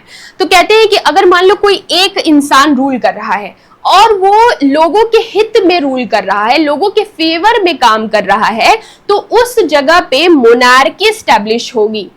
और अगर वही एक इंसान जो है अपने फायदे में काम कर रहा है, लोगों के हित में काम नहीं कर रहा है, तो उस सिटी स्टेट में टिरेनी एस्टैब्लिश हो जाएगी। फिर वो कहते हैं कि अगर मान लो कुछ लोग रूल कर रहे हैं, some people, few people rule कर रहे हैं, कुछ लोग मिलकर रूल कर रहे हैं और अगर वो लोगों के हित में काम कर रहे हैं, तो उस सिटी स्टेट में एरिस्टोक्रेसी जो है वो एस्टैब्लिश होगी। और वही लोग अगर अपने फेवर में काम कर रहे हैं, लोगों के बारे में नहीं सोच रहे हैं, तो उस सिटी स्टेट में ओलिगार्की जो है फॉर्म ऑफ गवर्नमेंट एस्टैब्लिश होगी। और अगर मान लो बहुत सारे लोग रूल कर रहे हैं और वो लोगों के फेवर में रूल कर रहे हैं, तो ये नॉर्मल फॉर्म ऑफ गवर्नमेंट है, उस जगह पे लोगों के फेवर में रूल कर रहे हैं, तो वहां पे पॉलिटी जो है फॉर्म ऑफ गवर्नमेंट एस्टैब्लिश होगी, जो कि नॉर्मल फॉर्म ऑफ गवर्नमेंट है। और वहीं पे अगर वही बहुत सारे लोग अपने हित में काम कर रहे हैं, करप्ट हो चुके हैं, तो वहां परवर्टेड फॉर्म है, यानी कि गवर्नमेंट का विकृत रूप है, जिसको हम डेमोक्रेसी कहते हैं। तो कहने का मतलब क्या है, सबसे पहले देखना है जो भी ऑब्जर्व किया उन्होंने उसको टेबुलर फॉर्म में लगा दिया और कहा कि भाई देखो जहां पे एक इंसान रूल कर रहा है और वो जो है लोगों के फेवर में रूल कर रहा है, तो वहां नॉर्मल फॉर्म ऑफ गवर्नमेंट है जिसको मोनार्की कहते हैं। और वही इंसान अगर करप्ट हो गया है, अपने फेवर में काम करने लगा, तो उस जो है वो फॉर्म ऑफ गवर्नमेंट विकृत हो जाएगा, हो जाएगा और टिरेनी एस्टैब्लिश हो जाएगी। तो वो कहते हैं, देखो वो कहते हैं कि एक साइक्लिकल फॉर्म में ये चलता रहता है। पहले तो एक राजा रूल कर रहा है, राजा रूल करता है, लोगों के हित में रूल करता है। फिर क्या होता है, पावर जब भी आता है ना, वो इंसान करप्ट कर देता है। Power corrupts and absolute power corrupts absolutely, किसने कहा था, जो है चैट बॉक्स में लिख के बताइए। तो सब कह रहे हैं कि कैसे गवर्नमेंट का फॉर्म ग्रीक सिटी स्टेट्स में चेंज हो रहा है। तो भाई सबसे पहले राजा एक रूल कर रहा है, अब एक राजा रूल कर रहा है, लोगों के हित में रूल कर रहा है, वहां नॉर्मल फॉर्म ऑफ गवर्नमेंट है, मोनार्की है। लेकिन जैसे ही पावर आता है ना, राजा का दिमाग खराब हो जाता है और वो अपने हित में काम करने लगता है और वही मोनार्की कन्वर्ट हो जाती है टिरेनी में। फिर क्या होता है, टिरेनी मतलब एक राजा जो अपने फेवर में रूल कर रहा है, करप्ट हो चुका है। अब उसको देख के कुछ लोग आते हैं, उसको हटाते हैं और वो आकर के शासन करने लगते हैं लोगों के हित में, तो स्टैब्लिश हो जाती है एरिस्टोक्रेसी। वही कुछ लोग जब करप्ट हो जाते हैं तो वही एरिस्टोक्रेसी बदल जाती है ओलिगार्की में, जहां कुछ लोग रूल करने लगते हैं अपने फेवर में। अब बहुत सारे लोग आकर के रेवोल्यूशन कर देते हैं और उन लोगों को हटा देते हैं और पॉलिटी स्टैब्लिश करते हैं, जहां बहुत सारे लोग जो है सभी के हित में काम करते हैं। लेकिन वो लोग भी फिर करप्ट हो जाते हैं, फिर वो अपने अपने फायदे के लिए काम करने लगते हैं और ये पॉलिटी कन्वर्ट हो जाती है डेमोक्रेसी में। तो याद रखना है, डेमोक्रेसी को यहाँ पे एरिस्टोटल नेगेटिव दिखा रहे हैं, क्योंकि उनके गुरु यानी कि प्लेटो के गुरु सुकरात जब मरे थे, एथेंस में डेमोक्रेसी थी, फिर भी ऐसा हो गया था क्योंकि लोग करप्ट हो चुके थे, परवर्टेड फॉर्म ऑफ गवर्नमेंट था वहां पे। तो इस तरीके से एक साइक्लिकल फॉर्म में चीजें चलती रहती हैं, मोनार्की, फिर टिरेनी, फिर एरिस्टोक्रेसी, फिर ओलिगार्की, फिर पॉलिटी आता है, फिर डेमोक्रेसी आता है जहां बहुत सारे लोग शासन कर रहे हैं, सभी लोग लेकिन करप्ट हो चुके हैं। फिर कोई एक निकल कर आता है जो उन सबको हटाता है, चीजें कंट्रोल में लेता है, कोई एक मोनार्क, और फिर वो रूल करता है। फिर पावर पाते ही वही मोनार्क जो है टिरेनी में कन्वर्ट हो जाती है मोनार्की। इस तरीके से ये साइक्लिकल फॉर्म में ये चलता रहता है और ग्रीक सिटी स्टेट्स में स्टेबिलिटी नहीं रहती है। गवर्नमेंट का चेहरा यानी कि फॉर्म बार बार बदलता रहता है, जिससे परेशान थे हमारे एरिस्टोटल। और यही सार है उनके जो है कॉन्स्टिट्यूशन की थियोरी का। कॉन्स्टिट्यूशन, स्टेट, गवर्नमेंट एक ही बात है एरिस्टोटल के लिए। तो ये पूरा सार है उनके कॉन्स्टिट्यूशन के सिद्धांत का। ठीक है, अब देखिए एरिस्टोटल के लिए मोनार्की जो है वो बेस्ट फॉर्म ऑफ गवर्नमेंट है। बेस्ट फॉर्म ऑफ गवर्नमेंट क्या है एरिस्टोटल के लिए? मोनार्की। लेकिन वो प्रैक्टिकल नहीं है, जो है but best but not best practicable. ये प्रैक्टिकेबल नहीं है क्योंकि जैसे ही इंसान पावर में आता है वो करप्ट हो जाता है और मोनार्की टिरेनी में बदल जाती है। तो ये उनका कॉन्स्टिट्यूशन का पूरा सिद्धांत था। अब चलिए फटाफट से उनकी जस्टिस की थ्योरी को कवर कर लेते हैं। जितने स्पीड से हम जो इतने कॉम्प्लेक्स कॉन्सेप्ट को समझ रहे हैं, आपको एहसास होगा कि भाई आप समझ लीजिए एक एक थियोरी जो मैं एक्सप्लेन कर रही हूँ वो अपने आप में 30-30, 40-40 मिनट का एक एक लेक्चर है, लेकिन हम वन शॉट में इसको फटाफट कवर कर रहे हैं। आप चाहे तो आप हमारे पेड कोर्स का हिस्सा बन सकते हैं, जहां पे हम और भी अच्छे तरीके से और ज्यादा क्वेश्चन के कॉन्सेप्ट को समझते हुए, लिंक करते हुए चीजों को जबरदस्त प्रैक्टिस करेंगे और बेहतर ढंग से तैयारी करेंगे, जहां पे आप मुझसे सवाल भी पूछ सकते हैं, अपने डाउट्स भी पूछ सकते हैं और स्ट्रैटेजी भी इसको लेकर के या कुछ भी ऐसी प्रॉब्लम है तो हम 1-on-1 कॉन्वर्सेशन भी कर सकते हैं। चलिए अब हम उनकी जस्टिस यानी न्याय के सिद्धांत को समझते हैं कि एरिस्टोटल की जस्टिस की थ्योरी क्या थी। एक बार मैं आपको दिखा देती हूं कि हमने अब तक क्या क्या पढ़ लिया है और क्या क्या चीजें बाकी हैं। थोड़ा सा दिखा देती हूं कि क्या क्या हमने पढ़ लिया है और क्या क्या चीजें भाई पढ़ना बाकी है। तो इंट्रोडक्शन कवर कर लिया है, थियोरी ऑफ स्टेट कवर कर लिया है, राज्य का सिद्धांत कवर कर लिया है, उनके सिटीजनशिप के थियोरी को कवर कर लिया है, स्लेवरी के थियोरी को कवर कर लिया है, प्रॉपर्टी और कॉन्स्टिट्यूशन के थियोरी को कवर कर लिया है। अब बचा है जस्टिस, रेवोल्यूशन और लॉ का सिद्धांत। ठीक है, बहुत ज्यादा नहीं बचा है, अब थोड़ा थोड़ा सा कवर करना है। लॉ का सिद्धांत बहुत छोटा सा ही है, जो कि हालांकि वो बड़ा है लेकिन आपके लिए जितना जरूरी है उतना ही हम इस वीडियो में कवर करेंगे।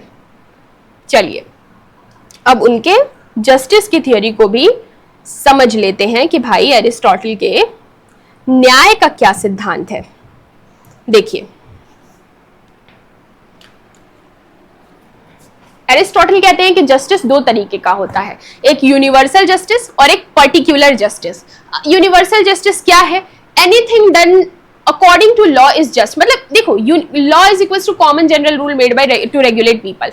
वो कहते हैं कि देखो कुछ कॉमन जनरल रूल्स होते हैं कि भाई सभी को ये लॉ, ये कानून फॉलो करना है, ये तो जनरल हो गया। अब न्याय क्या है? न्याय का मतलब क्या है कि भाई तुम वो कॉमन जनरल रूल फॉलो कर रहे हो कि नहीं।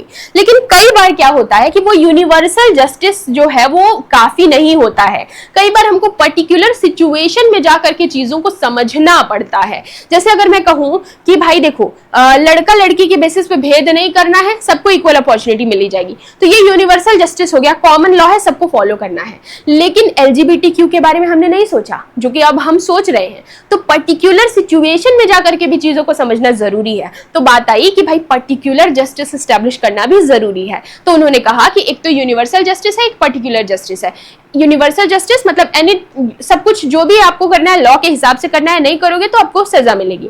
तो ये जब हो जाता है तो यूनिवर्सल जस्टिस स्टैब्लिश हो जाता है। लेकिन कई बार हमको पर्टिकुलर सिचुएशन में जाकर के जस्टिस स्टैब्लिश करने की जरूरत पड़ती है, तो वहां पे बात आती है पर्टिकुलर जस्टिस की। One has to make particular decision in a particular situation, hence universal justice is not sufficient. कई बार पर्टिकुलर सिचुएशन में पर्टिकुलर डिसीजन लेना पड़ता है जहां यूनिवर्सल जस्टिस सफिशिएंट नहीं है, सो वहां पे पर्टिकुलर जस्टिस रिक्वायर्ड है। अब देखिए पर्टिकुलर जस्टिस भी दो तरीके का होता है। पर्टिकुलर जस्टिस दो तरीके का होता है, एक तो होता है डिस्ट्रीब्यूटिव जस्टिस और एक दूसरा होता है रिट्रीब्यूटिव रेक्टिफिकेटरी कम्यूट, स्पेलिंग थोड़ा सा मिस्टेक है यहाँ पे, सही कर लीजिएगा, कम्यूटेटिव रेक्टिफिकेटरी या करेक्टिव जस्टिस। तो भाई पर्टिकुलर जस्टिस दो तरीके का होता है, एक डिस्ट्रीब्यूटिव जस्टिस और एक करेक्टिव जस्टिस, जिसके दो और नाम हैं।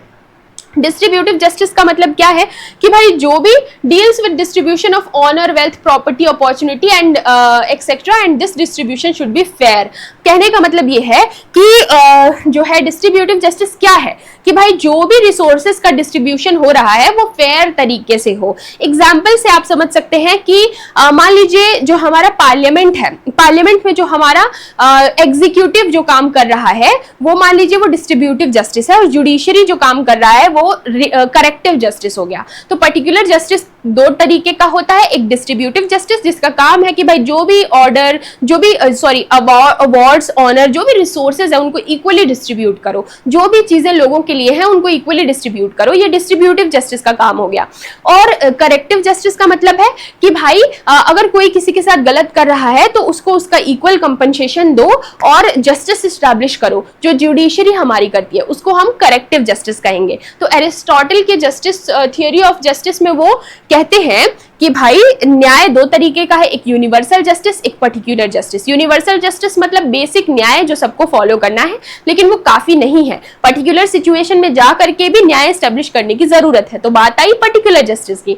अब ये पर्टिकुलर जस्टिस भी दो तरीके का है, एक तो हो गया डिस्ट्रीब्यूटिव जस्टिस कि जो भी अवार्ड, ऑनर, रिसोर्सेज हैं सबको इक्वली डिस्ट्रीब्यूट करो, और दूसरा आ गया करेक्टिव जस्टिस, कोई किसी के साथ गलत कर रहा है इक्वल कंपनसेशन देके सेटल करो मैटर को, जो काम जुडिशरी करती है वो हो गया हमारा करेक्टिव जस्टिस। तो यूनिवर्सल जस्टिस, पर्टिकुलर जस्टिस, और पर्टिकुलर जस्टिस का दो sub division distributive justice and corrective justice. अब देखो जो हमने डिस्ट्रीब्यूटिव जस्टिस डिस्कस किया वहां पे एक इंपॉर्टेंट स्टेटमेंट आता है, उसका बेसिक प्रिंसिपल क्या है वो समझ लेते हैं क्योंकि इससे एग्जाम में क्वेश्चन बनता है। डिस्ट्रीब्यूटिव जस्टिस में एरिस्टोटल कहते हैं कि जो अवार्ड, ऑनर, रिसोर्सेज है उसको कैसे डिस्ट्रीब्यूट करना है, by treating equals equally and unequals unequally. इसका मतलब क्या है कि equal should get equal share and unequal should get unequal share. Example जो हमेशा लेते हैं कि मान लो एक इंसान है जो साइंटिस्ट बन चुका है और एक इंसान है जो अभी प्रैक्टिस कर रहा है, पढ़ाई कर रहा है, साइंटिस्ट बना नहीं है, उसको स्कॉलरशिप मिल रही है। तो अगर जो बन चुका है साइंटिस्ट और जिसको अभी स्कॉलरशिप पे पढ़ रहा है, उन दोनों को equal respect, equal salary, equal resources अगर दे दिया जाए तो बात बिगड़ जाएगी, लोग रिवॉल्ट कर देंगे, जो है वहां लोग कहेंगे जस्टिस नहीं हो रहा है।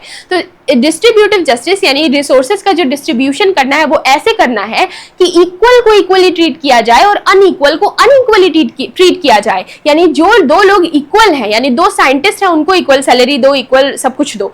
लेकिन जो इक्वल नहीं है, यानी एक साइंटिस्ट है, एक इंटर्न है, अभी स्कॉलरशिप पे पढ़ रहा है या कोई, तो इन दोनों को इक्वली ट्रीट मत करो वरना प्रॉब्लम हो जाएगी, रिवॉल्ट हो जाएगा। तो इक्वल को इक्वली ट्रीट करो, अनइक्वल को अनइक्वली ट्रीट करो, तभी डिस्ट्रीब्यूटिव जस्टिस एस्टैब्लिश हो पाएगा। तो एग्जाम में अगर सवाल पूछे कि treating equals equally and unequal unequally किससे रिलेटेड है, तो आप क्या बताएंगे? एरिस्टोटल, उनके जस्टिस के सिद्धांत से रिलेटेड है। उसमें भी वो डिस्ट्रीब्यूटिव जस्टिस का ये बेसिक प्रिंसिपल है कि किस तरीके से रिसोर्सेज का डिस्ट्रीब्यूशन करना है, by treating equals equally and unequals unequally.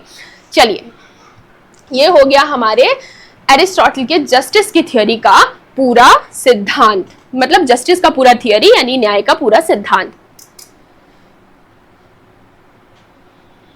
चलिए अब देखिए, अब हम एरिस्टोटल के रेवोल्यूशन के सिद्धांत को समझेंगे, यानी कि उनके क्रांति का क्या सिद्धांत था उसको समझने की कोशिश करेंगे कि भाई रेवोल्यूशन, वो उन्होंने जो ग्रीक सिटी स्टेट्स को पढ़ा था, समझा था, और जो कॉन्स्टिट्यूशन का जो अपना सिद्धांत दिया था, जहां पे बताया था कि गवर्नमेंट का फॉर्म कैसे कैसे बदल रहा है, कैसे मोनार्की से टिरेनी आ जाती है, टिरेनी से एरिस्टोक्रेसी, फिर ओलिगार्की, और फिर ओलिगार्की से फिर से मोनार्की, कैसे ये साइक्लिकल फॉर्म में गवर्नमेंट का फॉर्म चेंज होता रह रहा है।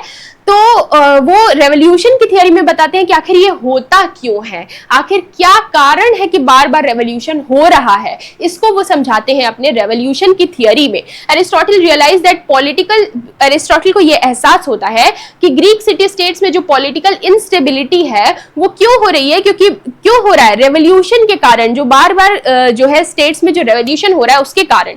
तो उन्होंने अपने रेवोल्यूशन की थियरी दी जिसमें उन्होंने बताया कि इसका क्या कारण है और क्या उपाय है, क्या रेमेडीज हैं, वो समझाने की कोशिश की।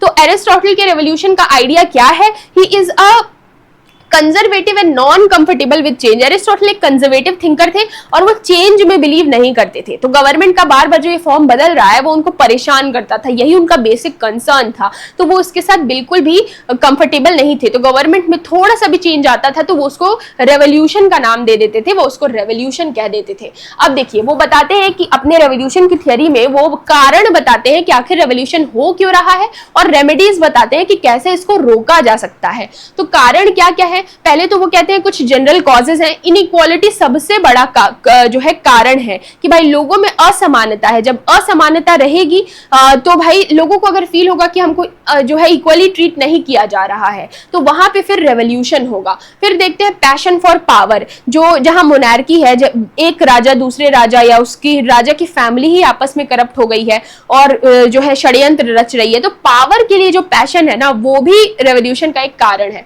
फिर कहते हैं ruling class ignore small changes, मतलब जिसके हाथ में पावर है वो समाज के छोटे छोटे चेंजेस को अगर इग्नोर कर रहा है तो ये भी रेवोल्यूशन का एक कारण बनता है। फॉर एग्जांपल जैसे आप देखें कि अभी विमेन के राइट्स को, विमेन को ज्यादा जो है कंसीडर किया जा रहा है क्योंकि समाज चेंज हो रहा है, एलजीबीटीक्यू के राइट्स को कंसीडर किया जा रहा है और इस तरीके की चीजों को जो है तवज्जो दिया जा रहा है, क्योंकि अगर नहीं दिया जाएगा तो रेवोल्यूशन होगा। तो एरिस्टोटल कहते हैं कि जो रूलिंग क्लास है वो सोसाइटी में जो स्मॉल चेंजेस हो रहे हैं उसको इग्नोर करता है, ये भी एक बहुत बड़ा कारण है रेवोल्यूशन का। फिर वो कहते हैं कि if the state rewards those who don't deserve it, मतलब अगर स्टेट या गवर्नमेंट या राज्य उन लोगों को रिवॉर्ड करने लग जाए जो उस चीज को डिजर्व नहीं करते हैं तो ये भी एक फीलिंग ऑफ इनइक्वालिटी की फीलिंग पैदा करता है और रेवोल्यूशन यानी कि क्रांति का कारण बनता है। अब देखो और कुछ पर्टिकुलर सिचुएशन में कुछ ऐसे कॉजेज हैं, जैसे मोनार्की में क्या होता है, revolution due to family conspiracy, जो हमने यहाँ पे भी डिस्कस किया, passion for power, family conspiracy के कारण भी रेवोल्यूशन होता है। एरिस्टोक्रेसी या ओलिगार्की, जहाँ कुछ लोग मिलकर शासन कर रहे हैं, अगर जनता के हित में शासन कर रहे हैं तो एरिस्टोक्रेसी है और अगर अपने फेवर में शासन कर रहे हैं, षड्यंत्र कर रहे हैं तो ओलिगार्की है। तो ऐसे सिस्टम में रेवोल्यूशन होता है जहाँ पुअर लोग कॉन्स्पिरेसी करते हैं, क्योंकि कुछ लोग जो पावर में है वो तो रूल कर रहे हैं, अब जो पुअर लोग हैं वो भाई उनके हाथ में कुछ नहीं है तो अब वो षड्यंत्र करते हैं और ये भी एक कारण बनता है रेवोल्यूशन का। और डेमोक्रेसी में यानी जहां बहुत सारे लोग मिलकर रूल करें, सभी लोग मिलकर रूल कर रहे हैं और सब करप्ट हैं, आपस में अपने फायदे के लिए काम कर रहे हैं, तो ऐसे में जो करप्ट लीडर्स हैं वो भी एक कारण बनते हैं रेवोल्यूशन का यानी कि क्रांति का। तो ये बहुत सारे कॉजेज उन्होंने बताए रेवोल्यूशन के यानी कि क्रांति के, जिसकी वजह से ग्रीक सिटी स्टेट्स का चेहरा, गवर्नमेंट का ग्रीक सिटी स्टेट में गवर्नमेंट का चेहरा बार बार बदलता रहता है और स्टेबिलिटी नहीं है। अब इसके मेजर्स क्या है, मतलब क्या सोल्यूशन है, कैसे उसको ठीक किया जा सकता है, तो इसमें ज्यादातर वो स्टेट के रोल को इंपॉर्टेंस देते हैं कि स्टेट का इसमें सबसे बड़ा रोल है, कैसे स्टेट ठीक कर सकता है। तो वो कहते हैं कि state should cultivate the spirit of obedience among citizen, मतलब जो है नागरिकों के अंदर ओबीडियंस का स्पिरिट पैदा करो कि वो तुम्हारी बात माने, ठीक है। स्टेट शुड लोगों को एजुकेट करो, सबसे ज्यादा तो लोगों को एजुकेट करने की जरूरत है और सिविक वर्च्यू पैदा करने की जरूरत है। मतलब कि सिविक वर्च्यू मतलब क्या, एज अ नागरिक, एज अ सिटीजन उनके अंदर क्या क्या गुण होने चाहिए, नागरिक वाले गुण जो हैं उनको और ज्यादा डेवलप करना है। Responsibility, sense of responsibility toward state, ये वाली फीलिंग उनके अंदर पैदा करो, ऐसा वो कह रहे हैं स्टेट को करने के लिए। फिर वो कहते हैं कि पैट्रियोटिज्म की भावना, मतलब अपने देश के लिए जो है देश प्रेम की भावना अपने लोगों के अंदर पैदा करो ताकि वो रेवोल्यूशन ना करें बार बार, वो समझे कि इससे मेरे देश का नुकसान हो रहा है और अपने देश के प्रति पैट्रियोटिज्म होगा तो करप्शन में कम इन्वॉल्व होंगे, तो इस तरीके की भावना उनके अंदर पैदा करो। फिर वो कहते हैं कि state must deal with the causes giving rise to revolution, state को या गवर्नमेंट को ये ध्यान से देखना चाहिए कि वो क्या कारण है जिससे मेरे देश में रेवोल्यूशन हो रहा है, वो क्या चीजें हैं जो लोगों को परेशान कर रही हैं, उनको बारीकी से देखो समझो तब जाकर के तुम इस रेवोल्यूशन को रोक सकते हो। तो कॉजेस क्या है, बहुत सारे कॉजेस बताए रेवोल्यूशन के कि भाई इनइक्वालिटी है, फैमिली कॉन्स्पिरेसी है और लोग करप्ट हैं, ऐसे बहुत सारे कॉजेस है जिसकी वजह से रेवोल्यूशन हो रहा है। लेकिन रेमेडी क्या है कि स्टेट ध्यान से देखे कि भाई कोई भी इस तरीके की इनइक्वालिटी क्रिएट ना हो, इक्वल को इक्वली ट्रीट करे, अनइक्वल को अनइक्वली ट्रीट करे और सोसाइटी में जो भी माइन्यूट चेंजेस हो रहे हैं उसको ऑब्जर्व करे ताकि लोग रिवॉल्ट ना करे, लोगों के अंदर पैट्रियोटिज्म की भावना, देशभक्ति की भावना पैदा करे, सिविक वर्च्यूज यानी नागरिकता के क्या क्या गुण होते हैं वो लोगों के अंदर डेवलप करने के लिए उनको प्रेरित करे। इस तरीके का काम जब स्टेट करेगी तो इस तरीके के रेवोल्यूशंस जो है वो नहीं होंगे। तो अपने थियोरी ऑफ रेवोल्यूशन में जो एरिस्टोटल है वो कॉजेस बताते हैं, क्या क्या कारण है रेवोल्यूशन के, और फिर रेमेडीज बताने की कोशिश करते हैं कि उसका क्या क्या सोल्यूशन है। तो हमने रेवोल्यूशन की थियोरी को डिस्कस कर लिया। अब हम एरिस्टोटल के थियोरी ऑफ लॉ के लिए मैंने पीपीटी में कुछ भी नहीं लिखा था क्योंकि एक छोटा सा सिद्धांत है जो हालांकि सिद्धांत छोटा नहीं है, एक्सप्लेन करो तो बहुत बड़ा है, लेकिन यहाँ पे मैं शॉर्ट में आपको बताऊंगी कि वो कहना क्या चाह रहे हैं। थियोरी ऑफ लॉ से क्या मतलब है, एक इंपॉर्टेंट स्टेटमेंट जो आपके एग्जाम में आता है वो मैं लिख देती हूँ कि एरिस्टोटल कहते हैं कि law is a reason without passion.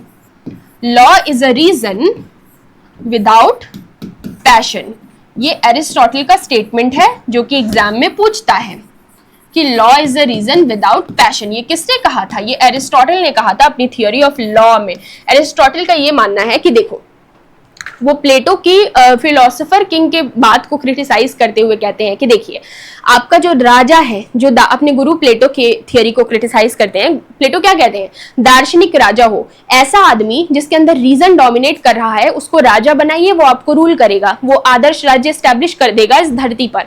Aristotle कहते हैं कि जो राजा है उसके अंदर रीजन के अलावा करेज और एपेटाइट भी तो है, और भी तो गुण है जो डोमिनेट करके उसको करप्ट बना सकता है। मान लो उसके अंदर जो एपेटाइट का एलिमेंट है, अगर आपने प्लेटो देखा है तो आप मुझसे रिलेट कर पाएंगे, अगर एपेटाइट का एलिमेंट डोमिनेट कर जाए और वो करप्ट हो जाए, अपने फायदे के लिए काम करने लगे, अपनी भूख के लिए काम करने लगे, तो आप क्या करेंगे। तो राजा के अंदर रीजन तो है लेकिन साथ साथ में पैशन भी है, भूख भी है।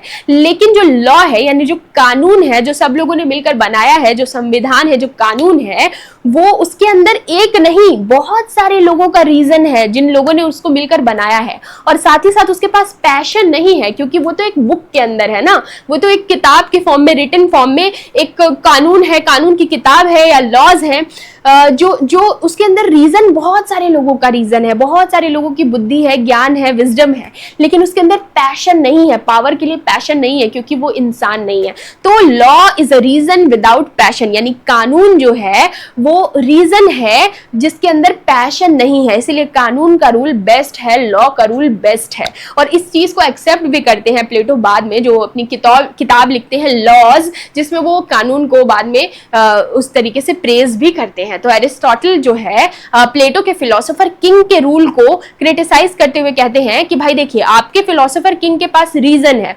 मानते हैं, लेकिन उसके पास पैशन भी है। लेकिन मैं जो कानून का शासन स्टैब्लिश करने की बात कर रहा हूँ, लॉ स्टैब्लिश कर रही, जरूरी नहीं कि वो रिटन फॉर्म में हो, नहीं भी रिटन हो तो भी चलेगा, ये मैं आपको एक्सप्लेन करने के लिए ताकि आप ज्यादा रिलेट कर पाए अपने संविधान की किताब से।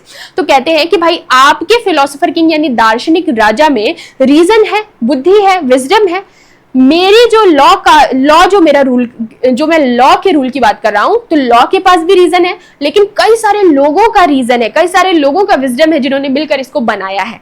अब आपका जो ये फिलोसोफर किंग है उसके पास पैशन भी है क्योंकि वो इंसान है, आदमी है या औरत है, तो वो जो है उसके अंदर वो करप्ट भी हो सकता है। लेकिन ये जो मेरी कानून है, ये जो लॉ है जो इतने लोगों ने मिलकर बनाया है, उसके पास पैशन नहीं है क्योंकि वो कोई इंसान नहीं है। ठीक है, तो law is a reason without passion, यानी कानून के पास रीजन भी है लेकिन पैशन नहीं है, इसीलिए कानून का शासन, लॉ का रूल बेस्ट है, ऐसा कहते हैं एरिस्टोटल। आई होप कि आपको एरिस्टोटल के लॉ का सिद्धांत समझ में आया होगा। बहुत ही कॉम्प्लेक्स सिद्धांत है, 20 मिनट तक इसको एक्सप्लेन कर सकते थे, लेकिन छोटा सा थोड़े से में इसको एक्सप्लेन करने की कोशिश की मैंने एरिस्टोटल के थियोरी ऑफ लॉ को। अब देखिए आप एरिस्टोटल के सारे थियोरीज को पढ़ चुके हैं, समझ चुके हैं, उनका इंट्रोडक्शन, उनके स्टेट की थियोरी, उनके सिटीजनशिप की थियोरी, थियरी, उनके स्लेवरी की थियरी, कॉन्स्टिट्यूशन की थियरी, रेवोल्यूशन की थियरी, लॉ की theory and what not, everything about Aristotle इस छोटी सी वीडियो में जो है हमने कवर कर लिया है। और अब हम CUET PG पॉलिटिकल साइंस यानी जिस एग्जाम की आप तैयारी कर रहे हैं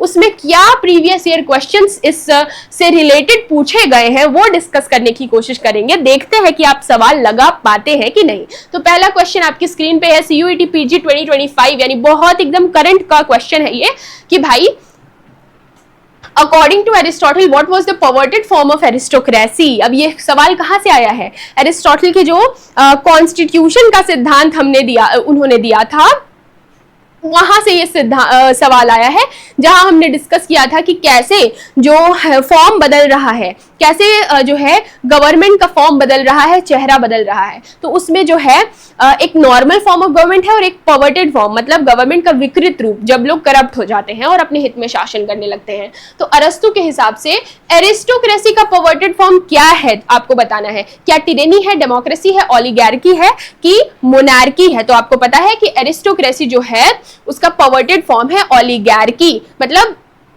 जो एरिस्टोक्रेसी मतलब जहां कुछ लोग मिल करके जो है लोगों के हित के लिए काम कर रहे हैं, लेकिन वही लोग जब करप्ट हो जाते हैं तो वही एरिस्टोक्रेसी ओलिगार्की में बदल जाती है। अब अगले एग्जाम में आपका इसी से सवाल पूछ सकता है कि भाई बताओ टिरेनी किसका पर्वर्टेड फॉर्म है? तो आपको पता है कि मोनार्की का पर्वर्टेड फॉर्म है। अगर पूछ दे कि भाई डेमोक्रेसी किसका पर्वर्टेड फॉर्म है, तो आपको पता है पॉलिटी का पर्वर्टेड फॉर्म है। अगर पूछ दे मोनार्की का पर्वर्टेड फॉर्म क्या है, तो आपको पता है मोनार्की का पर्वर्टेड फॉर्म टिरेनी है। तो आगे पीछे कैसे भी सवाल पूछे आप बना लेंगे क्योंकि आपको कॉन्सेप्ट पता है। चलिए अगला सवाल आपकी स्क्रीन पे है, ये CUET PG 2024 का सवाल है कि भाई which among the following political thinkers argued that, किसने कहा कि man is by nature a political animal, इंसान एक पॉलिटिकल एनिमल है, या फिर ये भी कह सकता है man is by nature a social animal. दोनों में से कुछ भी आए तो आपका जवाब क्या होगा? एरिस्टोटल। ये भी आपको पता है। चलिए अगला सवाल है, who among the following political thinkers, किसने कहा था equal should be treated equally, equal should be treated as equals and unequal should be treated as unequals? अभी हमने डिस्कस किया, ये CUET PG 2024 का सवाल है। एरिस्टोटल की थ्योरी ऑफ जस्टिस यानी न्याय के सिद्धांत से आया है। एरिस्टोटल की जस्टिस की थ्योरी में उन्होंने क्या कहा? Universal justice, particular justice. Universal justice, particular justice, और पर्टिकुलर जस्टिस में भी उन्होंने दो टाइप ऑफ जस्टिस की बात की, एक डिस्ट्रीब्यूटिव, एक retributive, sorry corrective justice. Distributive justice और करेक्टिव जस्टिस। डिस्ट्रीब्यूटिव जस्टिस मतलब रिसोर्सेज को ऐसे डिस्ट्रीब्यूट करो कि इक्वल, ऐसे डिस्ट्रीब्यूट करो कि equal should be treated equally and unequal should be treated unequally. अगर समझ नहीं आया तो एक बार बैक जाओ और जस्टिस वाले पोर्शन पे जाके समझ लो कि जो इक्वल है उनको इक्वली ट्रीट करो और अनइक्वल को अनइक्वली ट्रीट करो। तो ये किसने दिया था? भाई हमारे एरिस्टोटल ने दिया था। आपको पता है इसका आंसर बहुत अच्छे तरीके से। अब चलिए अगला सवाल आपकी स्क्रीन पे है, ये CUET PG 2023 का क्वेश्चन है। In which of Aristotle's works it is stated that, Aristotle के किस वर्क में या किस किताब में ये कहा गया है कि highest good for human being is happiness attend through moral and intellectual virtue? किस किताब में कहा था एरिस्टोटल ने? तो आप सभी को पता है, मैंने कई बार बताया है, जो है निकोमेकियन एथिक्स नाम की किताब में कहा है। अगर सिर्फ एथिक्स लिखा हो तो भी आप वही आंसर चूज करेंगे, लेकिन अगर एथिक्स और निकोमेकियन एथिक्स लिखा हो तो निकोमेकियन एथिक्स चूज करेंगे। तो एरिस्टोटल ने अपनी किताब निकोमेकियन एथिक्स में यूडेमोनिया का कॉन्सेप्ट दिया। यूडेमोनिया मतलब कि वो हाईएस्ट लेवल ऑफ हैप्पीनेस जो एक इंसान जो है फील कर सकता है, यानी कि अपने माइंड, बॉडी और सोल को जब वो मैक्सिमम पोटेंशियल पे ले जाकर जो है यूज करेगा, जो है इंजॉय करेगा उस लेवल ऑफ हैप्पीनेस को। मतलब बेसिक भाषा में कहूं तो ह्यूमन बीइंग जब अपने माइंड, बॉडी और सोल को ऑप्टिमम लेवल पे जाकर के यूटिलाइज करता है तब वो उस लेवल ऑफ हैप्पीनेस को एंजॉय कर पाता है, जिसको एरिस्टोटल यूडेमोनिया कहते हैं। इसकी बात वो करते हैं अपनी किताब निकोमेकियन एथिक्स में। और आपसे ये भी पूछ सकता है कि एरिस्टोटल जो है मॉरल और इंटेलेक्चुअल वर्च्यू की बात किस किताब में करते हैं? ये भी एग्जाम में पूछ सकता है, कई बार पूछा भी गया है। तो इसका आंसर भी होगा निकोमेकियन एथिक्स। अब इस किताब में वो कहते हैं कि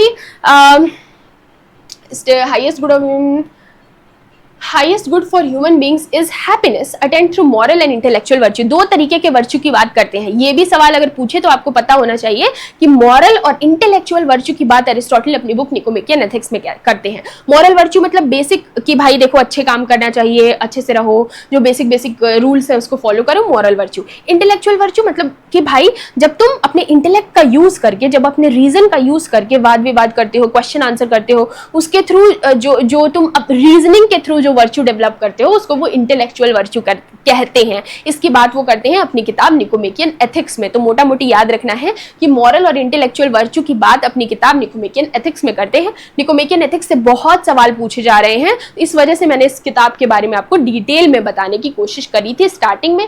नहीं याद आ रहा है तो थोड़ा सा रिवाइंड करके देख लेना। तो भाई इस क्वेश्चन का आंसर क्या होगा कि भाई एरिस्टोटल ने अपनी किस किताब में ये कहा था कि highest good of human being, यानी इंसान अपने हाईएस्ट गुड यानी को highest good for human being is happiness. इंसान का हाईएस्ट गुड है हैप्पीनेस, जिसको वो यूडेमोनिया भी कहते हैं। और वो कैसे अचीव कर सकता है? By using moral and intellectual virtue. ये बात अपनी किताब निकोमेकियन एथिक्स में कहते हैं। बार बार रिपीट इसलिए करती हूँ क्योंकि मैं नहीं चाहती कि कुछ भी मिसकंसेप्शन रह जाए बच्चों के दिमाग में और कोई भी चीज छूट जाए। देखिए एक बार फिर से मैं आपको याद दिला दूं, अगर CUET PG 2026 की तैयारी कर रहे हैं पॉलिटिकल साइंस सब्जेक्ट के साथ, तो हमारे पेड कोर्स में भी जुड़ सकते हैं। द हिस्टोरिका के इस प्लेटफॉर्म के थ्रू मुझसे जुड़ सकते हैं और इस पेड कोर्स के थ्रू हमारे साथ अपनी तैयारी शुरू कर सकते हैं, जहां पे हम बड़े मजेदार तरीके से बंच में क्वेश्चंस डिस्कस करते हैं, कॉन्सेप्ट को समझते हुए क्वेश्चन आंसर करते हैं, क्वेश्चन से क्वेश्चन निकालते हैं, पीछे के कॉन्सेप्ट को समझते हैं ताकि रटने की जरूरत ना पड़े। और इस तरीके से हम तैयारी कर रहे हैं।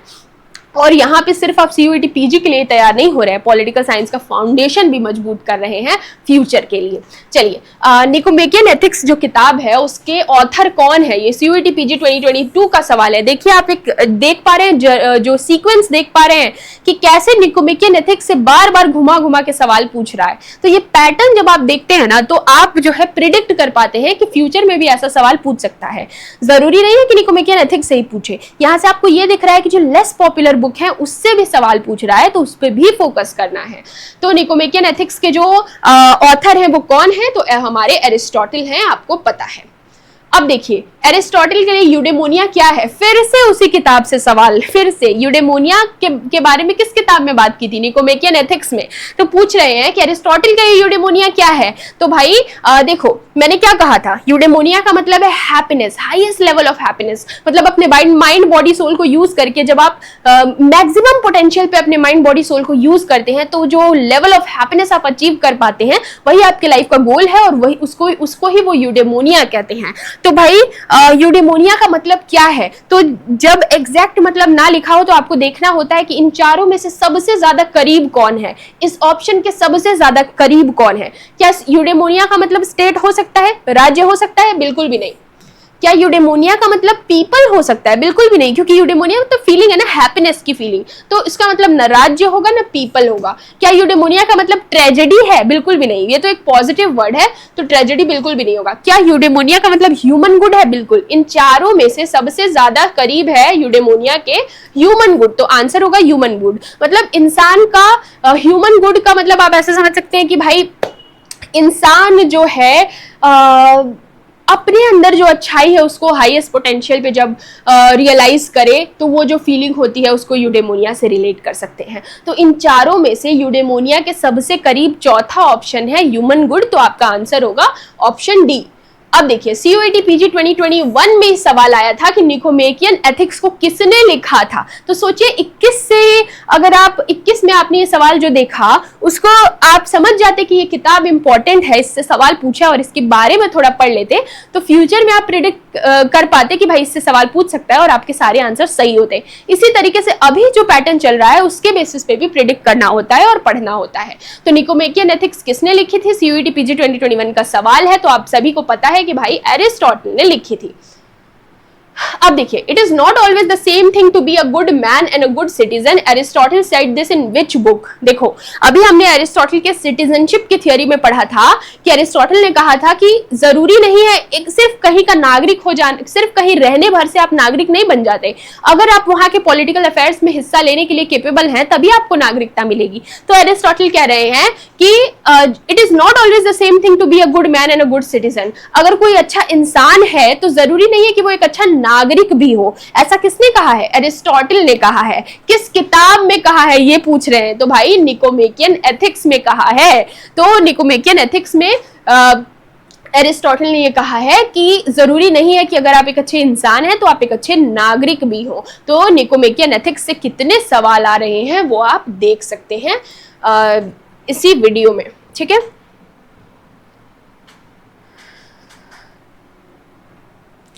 अब देखिए, according to Aristotle which of the following statement is correct? Aristotle के हिसाब से इसमें से कौन सा स्टेटमेंट करेक्ट है?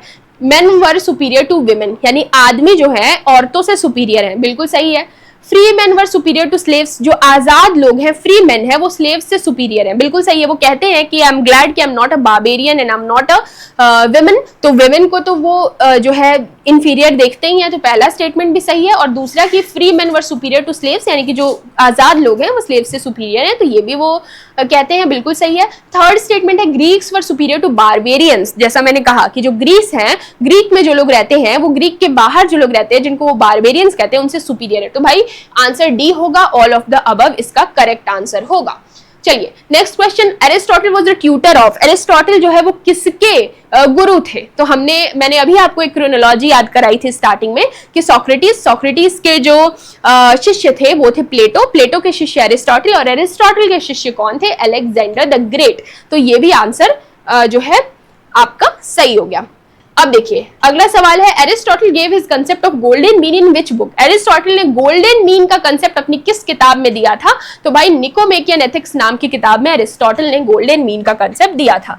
तो ये पूरा जो है लेक्चर आपका कंप्लीट हो चुका है, जहां पे हमने एरिस्टोटल की सारी इंपॉर्टेंट थियरीज को कवर किया और सीयूईटी पीजी पॉलिटिकल साइंस में प्रीवियस ईयर पेपर्स को एनालिसिस करके क्या क्या सवाल इस टॉपिक से पूछे गए हैं वहां से एक्सट्रैक्ट करके हमने सारे प्रीवियस ईयर क्वेश्चंस को भी ठीक तरीके से डिस्कस कर लिया है। आपके कितने सवाल सही हुए कमेंट सेक्शन में लिखकर बताइए। और अगर आप हमारे पेड कोर्स का हिस्सा बनना चाहते हैं तो डिस्क्रिप्शन बॉक्स में ऐप का लिंक है, वहां जाकर के ज्वाइन कर सकते हैं, या फिर स्क्रीन पर दिए गए नंबर पे कॉल करके भी आप जो है कोर्स के बारे में पता कर सकते हैं। तो आपको ये वन शॉट कैसा लगा कमेंट सेक्शन में लिखकर बताइए। ऐसी ही और वीडियोस किस टॉपिक पे आपको वन शॉट चाहिए वो भी कमेंट सेक्शन में लिखकर बताइए। और इस वीडियो को अपने किसी एक फ्रेंड के साथ या अपने किसी एक कॉलेज ग्रुप में जरूर शेयर करिए, क्योंकि ज्ञान बांटने से ही बढ़ता है। वीडियो को लाइक कर दीजिए, इससे मोटिवेशन बढ़ता है। मिलते हैं नेक्स्ट वीडियो में, तब तक के लिए गुड बाय, गुड लक।